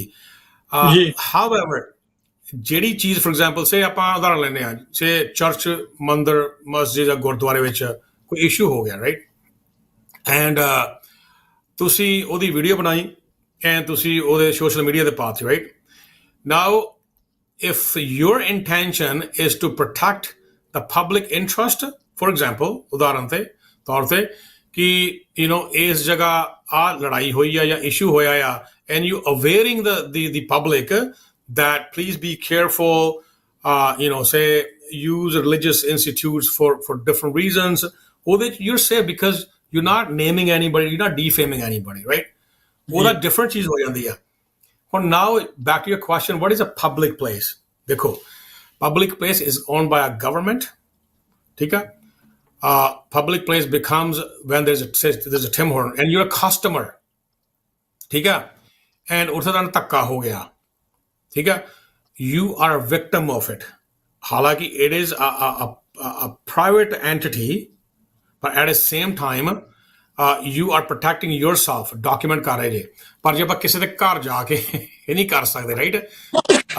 ਹੁਣ ਦੂਜੀ ਗੱਲ, why these restaurants are public place? Because there's a public sitting there, the public, right? ਕਿਉਂਕਿ ਤੁਸੀਂ ਸਟਾਫ ਦੀ ਵੀਡੀਓ ਬਣਾ ਰਹੇ ਨਾ, ਅੰਡਰਸਟੈਂਡ ਦਿਸ। ਤੁਸੀਂ ਕਿਚਨ 'ਚ ਨਹੀਂ ਚੱਲ ਗਏ ਉਹਨਾਂ ਦੇ, you're staying within your limitation areas। ਦੂਜੀ ਗੱਲ, parks, carnival ਲੱਗਦੇ ਆ। So any place which owned by the government or any place which public has the direct access, malls, restaurants, that's also considered a public place। But ਉਹ ਜਿਹੜੇ restaurants ਤੇ workplace area ਆ, ਉਹਦੀ limitations ਨੇ, which has confidentiality duties and all that stuff। ਉਹ ਜੇ ਕਿਸੇ ਨੇ ਇਹਦਾ ਕੋਈ ਸਵਾਲ ਆ, we can ਇਹ ਲੰਮਾ ਟੌਪਿਕ ਚੱਲ ਜਾਣਾ, ਰਾਈਟ। ਉਹਦੇ ਬਾਰੇ ਅਸੀਂ ਉਹਨਾਂ ਨੂੰ ਕਿਉਂਕਿ ਸਵਾਲ ਇੱਕ ਨਹੀਂ, ਇਹਦੇ ਚ ਕਈ ਸਵਾਲ ਨਿਕਲੇ ਆ, ਬਟ ਮੈਂ ਅੱਜ ਕਰਨੇ ਨਹੀਂ, ਆਪਾਂ ਗਾਂ ਵਾਸਤੇ ਕੋਈ ਟੌਪਿਕ ਤੇ ਸਪੈਸ਼ਲ ਰੱਖਾਂਗੇ। ਸੋ ਹੋਰ ਕੁਝ ਇਹਦੇ ਚ ਲਾਸਟ ਇੱਕ ਅੱਧੇ ਮਿੰਟ ਦੇ ਵਿੱਚ ਤੁਸੀਂ ਕਨਕਲੂਡ ਕਰਨਾ ਚਾਹੋ ਇਸ ਟੌਪਿਕ ਨੂੰ? ਹਾਂਜੀ, ਬਿਲਕੁਲ। ਦੇਖੋ, ਮੈਂ ਤੇ ਇੱਕੋ ਗੱਲ ਕਹਿਣਾ ਚਾਹੁੰਦਾ ਹਾਂ ਕਿ ਜਦੋਂ ਅਸੀਂ EMPLOYMENT ਦੀ ਗੱਲ ਕਰਦੇ ਹਾਂ, ਅਸੀਂ ਹਮੇਸ਼ਾ EMPLOYERS ਦੇ ਉੱਤੇ ਸਾਰੀ ਚੀਜ਼ ਸੁੱਟ ਦਿੰਦੇ ਹਾਂ ਵੀ EMPLOYERS ਦਾ ਆਇਆ, ਐਸਾ ਨਹੀਂ ਹੁੰਦਾ। It's a team work. ਦੇਖੋ, ਅਗਰ ਇੱਕ EMPLOYEE ਆਪਣੀ ਜ਼ਿੰਮੇਵਾਰੀ ਦੇ ਨਾਲ ਆਪਣੀ ਟ੍ਰੇਨਿੰਗ ਨੂੰ ਸਹੀ ਯੂਟੀਲਾਈਜ਼ ਕਰਕੇ ਸਰਵਿਸ ਦੇ ਰਿਹਾ ਆ, ਹਨਾ, ਤੇ ਮੈਨੂੰ ਨਹੀਂ ਲੱਗਦਾ ਜੇ ਉਹ 'ਚ ਕੋਈ ਇਸ਼ੂ ਹੋਣੇ ਆ। ਜੇ ਫਿਰ ਵੀ ਹੁੰਦੇ ਆ, ਤੁਸੀਂ ਆਪਣੇ ਰਾਈਟਸ ਜਿਹੜੇ ਆ ਉਹ ਲਾਫੁਲੀ ਐਕਸਰਸਾਈਜ਼ ਕਰੋ। ਫੋਰ ਐਗਜ਼ਾਮਪਲ, ਮੈਂ ਇਹ ਗੱਲ ਦੱਸਣੀ ਸੀ ਪਹਿਲਾਂ, ਮੇਰੇ ਦਿਮਾਗ 'ਚੋਂ ਨਿਕਲ ਗਈ। ਅੱਜ ਕੱਲ੍ਹ EMPLOYMENT ਨੂੰ ਲੈ ਕੇ ਪ੍ਰੋਟੈਸਟ ਬਹੁਤ ਹੁੰਦੇ ਆ, ਤੇ ਮੈਨੂੰ ਲੱਗਦਾ ਇਹ ਜ਼ਰੂਰੀ ਆ ਗੱਲ ਕਰਨੀ ਅੱਜ ਦੇ ਪ੍ਰੋਗਰਾਮ 'ਚ, ਕਿਉਂਕਿ EMPLOYMENT ਤੇ ਗੱਲ ਕਰ ਰਹੇ ਹਾਂ। ਖਾਸ ਕਰਕੇ ਦੇਖਿਆ ਹੋਏਗਾ। ਹਾਂਜੀ, ਮੈਂ ਕਿਹਾ ਮੈਂ ਪੁੱਛਣਾ ਵੀ ਚਾਹੁੰਦਾ ਸੀ ਇਹ ਸਵਾਲ, ਫਿਰ ਮੈਂ ਟਾਈਮ ਦੇਖ ਕੇ ਹਟ ਗਿਆ। ਚਲੋ ਨਹੀਂ, ਸਾਨੂੰ ਇਹ ਕਰਨਾ ਬਹੁਤ ਜ਼ਰੂਰੀ ਹੈ ਵੀਰ ਜੀ, ਕਿਉਂਕਿ ਬਹੁਤ ਸਾਰੇ EMPLOYERS ਅਫੈਕਟ ਹੋਏ ਚੀਜ਼ ਤੋਂ ਜੀ, ਤੇ ਪ੍ਰੋਟੈਸਟ ਕਰਨਾ ਸ਼ੁਰੂ ਕਰ ਦਿੱਤਾ। ਝੰਡੇ ਚੁੱਕ ਕੇ ਅਸੀਂ ਉਸ EMPLOYERS ਦੇ ਘਰੇ ਵੀ ਚੱਲ ਗਏ, ਉਹਨੂੰ ਗਾਲਾਂ ਕੱਢੀਆਂ, ਚੋਰ ਤੱਕ ਕਹਿਤਾ। ਅਸੀਂ EMPLOYERS ਨੇ ਕੀ ਕੀਤਾ, ਪੈਸੇ ਕਢਾਉਣ ਦੇ ਚੱਕਰਾਂ ਦੇ ਵਿੱਚ ਸੋਸ਼ਲ ਮੀਡੀਆ ਹੈਂਡਲਸ ਉਹਨਾਂ ਨੇ ਹਾਇਰ ਕੀਤੇ। ਉਹ ਸੋਸ਼ਲ ਮੀਡੀਆ ਹੈਂਡਲਸ ਕਰਦੇ ਆ, ਇੰਸਟਾਗ੍ਰਾਮ, ਟਿਕਟੌਕ, ਫੇਸਬੁੱਕ। ਉਹ ਕੀ ਕਰਦੇ ਆ ਕਿ ਤੁਹਾਡੇ ਕੋਲ ਇਨਫੋਰਮੇਸ਼ਨ ਲੈ ਕੇ ਉਹਨੂੰ ਐਕਸਪਲੋਇਟ ਕਰਦੇ ਆ। ਸੋ ਉਹ ਕਹਿੰਦੇ ਅਸੀਂ ਐਕਸਪੋਜ਼ ਕਰ ਰਹੇ ਹਾਂ, ਵੇਜ ਥੈਫਟ ਦੀ ਗੱਲ ਕਰਦੇ ਆ, ਰਾਈਟ।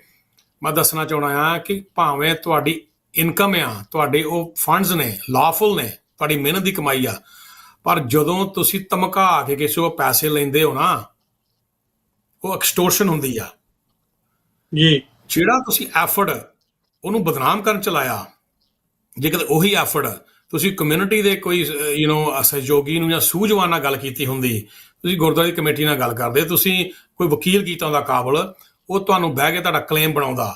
ਠੀਕ ਹੈ, ਮੈਂ ਇਹੋ ਜਿਹੇ ਵਕੀਲਾਂ ਨੂੰ ਜਾਣਦਾ। ਹੁਣ ਸਾਡੀ ਫਰਮ ਆ, ਇਹਨਾਂ ਮੁੱਦਿਆਂ ਤੇ ਜਿਹਨਾਂ ਕੋਲ ਪੈਸੇ ਨਹੀਂ ਹੁੰਦੇ, ਅਸੀਂ ਫ੍ਰੀ ਆਫ ਕਾਸਟ ਕੰਮ ਕਰਦੇ ਹਾਂ ਥਰੂ ਯੂਨਾਈਟਿਡ ਸਿਕਸ ਜਿਹੜੀ ਤੁਹਾਨੂੰ ਪਤਾ ਹੈ ਉਹ ਇੰਟਰਨੈਸ਼ਨਲ ਆਰਗੇਨਾਈਜੇਸ਼ਨ ਆ, ਐਂਡ ਆਲਸੋ ਵਰਲਡ ਪਾਰਲੀਮੈਂਟ ਵੀ ਉਹੀ ਕੰਮ ਕਰਦੀ ਹੈ। ਸੋ ਇਹ ਜਿਹੜੀਆਂ ਕ੍ਰੈਡੀਬਲ ਜਥੇਬੰਦੀਆਂ ਨੇ ਤੁਹਾਡੀਆਂ ਆਪ ਦੀਆਂ, ਉਹਨਾਂ through we do help people. ਤੇ ਉਹਨਾਂ ਪ੍ਰੋਟੈਸਟਰਸ ਤੋਂ ਬਚੋ ਜਿਹੜੇ ਅਨਲੌਫੁਲ ਪ੍ਰੋਟੈਸਟ ਕਰਦੇ ਆ। Those are not constitutional protest. ਤੁਸੀਂ ਆਪਣੀ ਕਮਿਊਨਿਟੀ ਦਾ ਜਲੂਸ ਕਢਾ ਰਹੇ ਜੇ, ਤੁਸੀਂ ਸਮਝਦੇ ਬੜੀ ਵੱਡੀ ਗੱਲ ਕਰਤੀ। ਆ ਜਿਹੜੇ ਹੇਟ ਕ੍ਰਾਈਮਸ ਹੋ ਰਹੇ ਆ ਨਾ, ਮੈਂ ਮਾਫੀ ਚਾਹਣਾ ਆ, ਇਹ ਜਿਹੜੇ ਹੇਟ ਕ੍ਰਾਈਮ ਹੋ ਰਹੇ ਆ ਥਰੂ ਕੈਨੇਡਾ, ਇਹ ਕਿਉਂ ਹੋ ਰਹੇ ਆ? Because of the protest, unlawful protest ਜਿਹੜੇ ਅਸੀਂ ਕੀਤੇ ਆ। ਅਸੀਂ ਬੇਸਿਕਲੀ ਜਦੋਂ ਅਸੀਂ ਇਸ ਕੈਨੇਡਾ ਨੂੰ ਅਸੀਂ ਉਸ ਮਿਆਰ ਤੇ ਖੜੇ ਕਰ ਦਿੱਤਾ ਕਿ ਜਿੱਥੇ ਲੋਕ ਸਿੱਖਾਂ ਦੀ ਗਵਾਹੀ ਵਾਸਤੇ, ਸਿੱਖਾਂ ਦੀ ਗਵਾਹੀ ਲੈਣੀ ਹੁੰਦੀ ਸੀ ਨਾ, ਉਹਦੇ ਤੇ ਰੱਬ ਤੋਂ ਵੱਧ ਵਿਸ਼ਵਾਸ ਕਰਦੇ ਸੀਗੇ। ਇਹਨਾਂ ਕੰਟਰੀਆਂ ਦੇ ਵਿੱਚ ਵੀ ਅਸੀਂ ਇਹ ਗੱਲ ਪਬਲਿਕ ਪ੍ਰੋਟੈਸਟ ਕਰਕੇ ਇਹ ਸ਼ੋਅ ਕਰਤਾ ਕਿ ਥੀਸ ਆਰ ਇਮੀਗ੍ਰੈਂਟਸ, ਇਹ ਸਾਰੇ ਚੋਰ ਆ। ਅੰਡਰਸਟੈਂਡ ਦਿਸ। ਇੱਕ ਪੱਗ ਦੀ ਜਦੋਂ ਬਦਨਾਮੀ ਹੁੰਦੀ ਆ, ਭਾਵੇਂ ਚੋਰ ਹੀ ਆ, ਮੈਂ ਮੰਨ ਲਿਆ, ਪਰ ਜਦੋਂ ਪੱਗ ਨੂੰ ਨਿੰਦਿਆ ਜਾਂਦਾ ਆ, ਸਮਝੋ ਤੁਸੀਂ ਉਸ ਇਨਸਾਨ ਨੂੰ ਨਹੀਂ ਨਿੰਦ ਰਹੇ, ਤੁਸੀਂ ਆਪਣੀ ਕੌਮ ਨੂੰ ਨਿੰਦ ਰਹੇ ਜੇ। ਇਹ ਸਾਡੇ ਭੁੱਲ ਜਿਹੜੇ ਆ ਵੀਰ ਯੰਗਸਟਰ, ਉਹ ਭੁੱਲ ਜਾਂਦੇ ਆ। Understand it. ਇਹੋ ਹੀ ਜਿਹੜੀ ਆ ਏਜੰਸੀ ਚਾਹੁੰਦੀ ਆ ਤੇ ਤੁਸੀਂ ਏਜੰਸੀਆਂ ਦੇ ਕੰਮ ਕਰੀ ਜਾ ਰਹੇ ਜੇ। ਤੁਸੀਂ ਪ੍ਰੋਟੈਸਟ ਕਰਕੇ ਆਪਣੇ ਵੀਰਾਂ। ਸੋ ਅਸੀਂ ਕਹਿੰਦੇ ਆ, reach out to a lawyer, ਠੀਕ ਹੈ, ਜਾਂ ਕੋਈ ਵੀ ਐਡਵੋਕੇਟ ਆ, reach out to them and seek help from them, right. So ਇਹ ਚੀਜ਼ ਬੜੀ ਧਿਆਨ ਚ ਰੱਖਣ ਵਾਲੀ ਗੱਲ ਆ ਕਿ ਯੂ ਆਰ ਕਾਜ਼ਿੰਗ ਕਹਿ ਲਓ ਵੀ ਮੋਰ ਈਵਲ ਦੈਨ ਗੁੱਡ, ਇਹ ਚੀਜ਼ਾਂ ਕਰਕੇ। ਜੀ, ਬਹੁਤ ਬਹੁਤ ਧੰਨਵਾਦ ਸਰਦਾਰ ਪ੍ਰਭ ਸਿੰਘ ਜੀ, ਤੁਸੀਂ ਹਮੇਸ਼ਾ ਆਪਣਾ ਸਮਾਂ ਕੱਢਦੇ ਹੋ। ਔਰ ਆਪਾਂ ਜਾਂਦੇ ਜਾਂਦੇ ਇੱਕ ਹੋਰ ਜਿਹੜਾ ਆਪਣੇ ਦਰਸ਼ਕਾਂ ਨੂੰ ਦੱਸ ਦਈਏ ਕਿ ਅਗਲੇ ਹਫਤੇ, ਕਿਉਂਕਿ ਬੁੱਧਵਾਰ ਜਿਹੜਾ ਸਾਡਾ ਕਾਨੂੰਨੀ ਗੱਲਬਾਤ ਦੇ ਉੱਤੇ ਜਿਹੜਾ ਹੈਗਾ ਉਹ ਰਾਖਵਾਂ ਹੁੰਦਾ, ਔਰ ਪ੍ਰਭ ਸਿੰਘ ਉਹਨਾਂ ਦੀ ਫਰਮ ਦੇ ਲਈ ਰਾਖਵਾਂ ਹੁੰਦਾ। ਸੋ ਅਗਲੇ ਬੁੱਧਵਾਰ ਇਹਨਾਂ ਦੀ ਹੀ ਫਰਮ ਤੋਂ ਮਿਸ ਪੂਜਾ ਨਾਰੰਗ ਜਿਹੜੇ ਇਹਨਾਂ ਦੇ ਲਾਇਰ ਨੇ, ਕਾਨੂੰਨੀ ਮਾਮਲੇ ਜਿਹੜੇ ਇਮੀਗ੍ਰੇਸ਼ਨ ਦੇ ਨਾਲ ਸੰਬੰਧਿਤ ਨੇ, ਉਹਨਾਂ ਦੇ ਮਾਹਰ ਨੇ, ਉਹ ਸਾਡੇ ਨਾਲ ਇਸ ਪ੍ਰੋਗਰਾਮ ਦੇ ਉੱਤੇ ਗੱਲਬਾਤ ਕਰਨਗੇ। ਸੋ ਅਗਲੇ ਹਫਤੇ ਤੁਸੀਂ ਹੁਣ ਵੀ ਜਿਹੜੀ ਇਹ ਡੇਟ ਵੀ ਨੋਟ ਕਰ ਲਓ ਤੇ ਪ੍ਰੋਗਰਾਮ ਵੀ ਸ਼ੇਅਰ ਕਰੋ, ਤੇ ਹੋਰ ਵੀ ਕਿਸੇ ਨੂੰ ਜੇ ਕੋਈ ਸਵਾਲ ਹੈ ਤੁਹਾਡਾ ਅਗਲੇ ਹਫਤੇ ਸਾਨੂੰ ਜਿਹੜਾ ਬੁੱਧਵਾਰ ਨੂੰ ਆਉਣ ਵਾਲੇ ਜ਼ਰੂਰ ਕਾਲ ਕਰਿਓ, ਕਿਉਂਕਿ ਪੂਜਾ ਨਾਰੰਗ ਜਿਹੜੇ ਨੇ ਕਾਨੂੰਨੀ ਮਸਲਿਆਂ ਦੇ ਮਾਹਰ, ਉਹ ਸਾਡੇ ਨਾਲ ਜਿਹੜੇ ਨੇ ਇਮੀਗ੍ਰੇਸ਼ਨ ਮਸਲਿਆਂ ਦੇ ਮਾਹਰ, ਮਾਫ ਕਰਨਾ, ਉਹ ਸਾਡੇ ਨਾਲ ਗੱਲਬਾਤ ਇਸ ਪ੍ਰੋਗਰਾਮ ਦੇ ਵਿੱਚ ਕਰਨਗੇ। ਔਰ ਕੱਲ ਨੂੰ ਇੱਕ ਨਵੇਂ ਮਹਿਮਾਨ ਦੇ ਨਾਲ, ਨਵੇਂ ਵਿਸ਼ੇ ਦੇ ਨਾਲ ਫੇਰ ਆਪ ਜੀ ਦੀ ਸੇਵਾ ਦੇ ਵਿੱਚ ਹਾਜ਼ਰ ਹੋਵਾਂਗੇ। ਵਾਹਿਗੁਰੂ ਨੇ ਸਵਾਸਾਂ ਦੀ ਲੜੀ ਨੂੰ ਇਸੇ ਤਰ੍ਹਾਂ ਚੱਲਦਾ ਰੱਖਿਆ ਤੇ ਆਪਣੇ ਪੈਰਾਂ ਤੇ ਖਲੋਣ ਦਾ ਬਲ ਬਖਸ਼ਿਆ। ਕੱਲ ਨੂੰ ਫੇਰ ਮਿਲਾਂਗੇ। ਤਦ ਤੱਕ ਦੇ ਲਈ ਪ੍ਰਭ ਸਿੰਘ ਜੀ, ਤੁਹਾਨੂੰ ਔਰ ਸਾਡੇ ਸਾਰੇ ਹੀ ਸੂਝਵਾਨ ਪਿਆਰੇ ਪਿਆਰੇ ਦਰਸ਼ਕਾਂ ਨੂੰ, ਸਰੋਤਿਆਂ ਨੂੰ ਅਸੀਂ ਫਤਿਹ ਕਰਦੇ ਹਾਂ। ਵਾਹਿਗੁਰੂ ਜੀ ਕਾ ਖਾਲਸਾ, ਵਾਹਿਗੁਰੂ ਜੀ ਕੀ ਫਤਿਹ।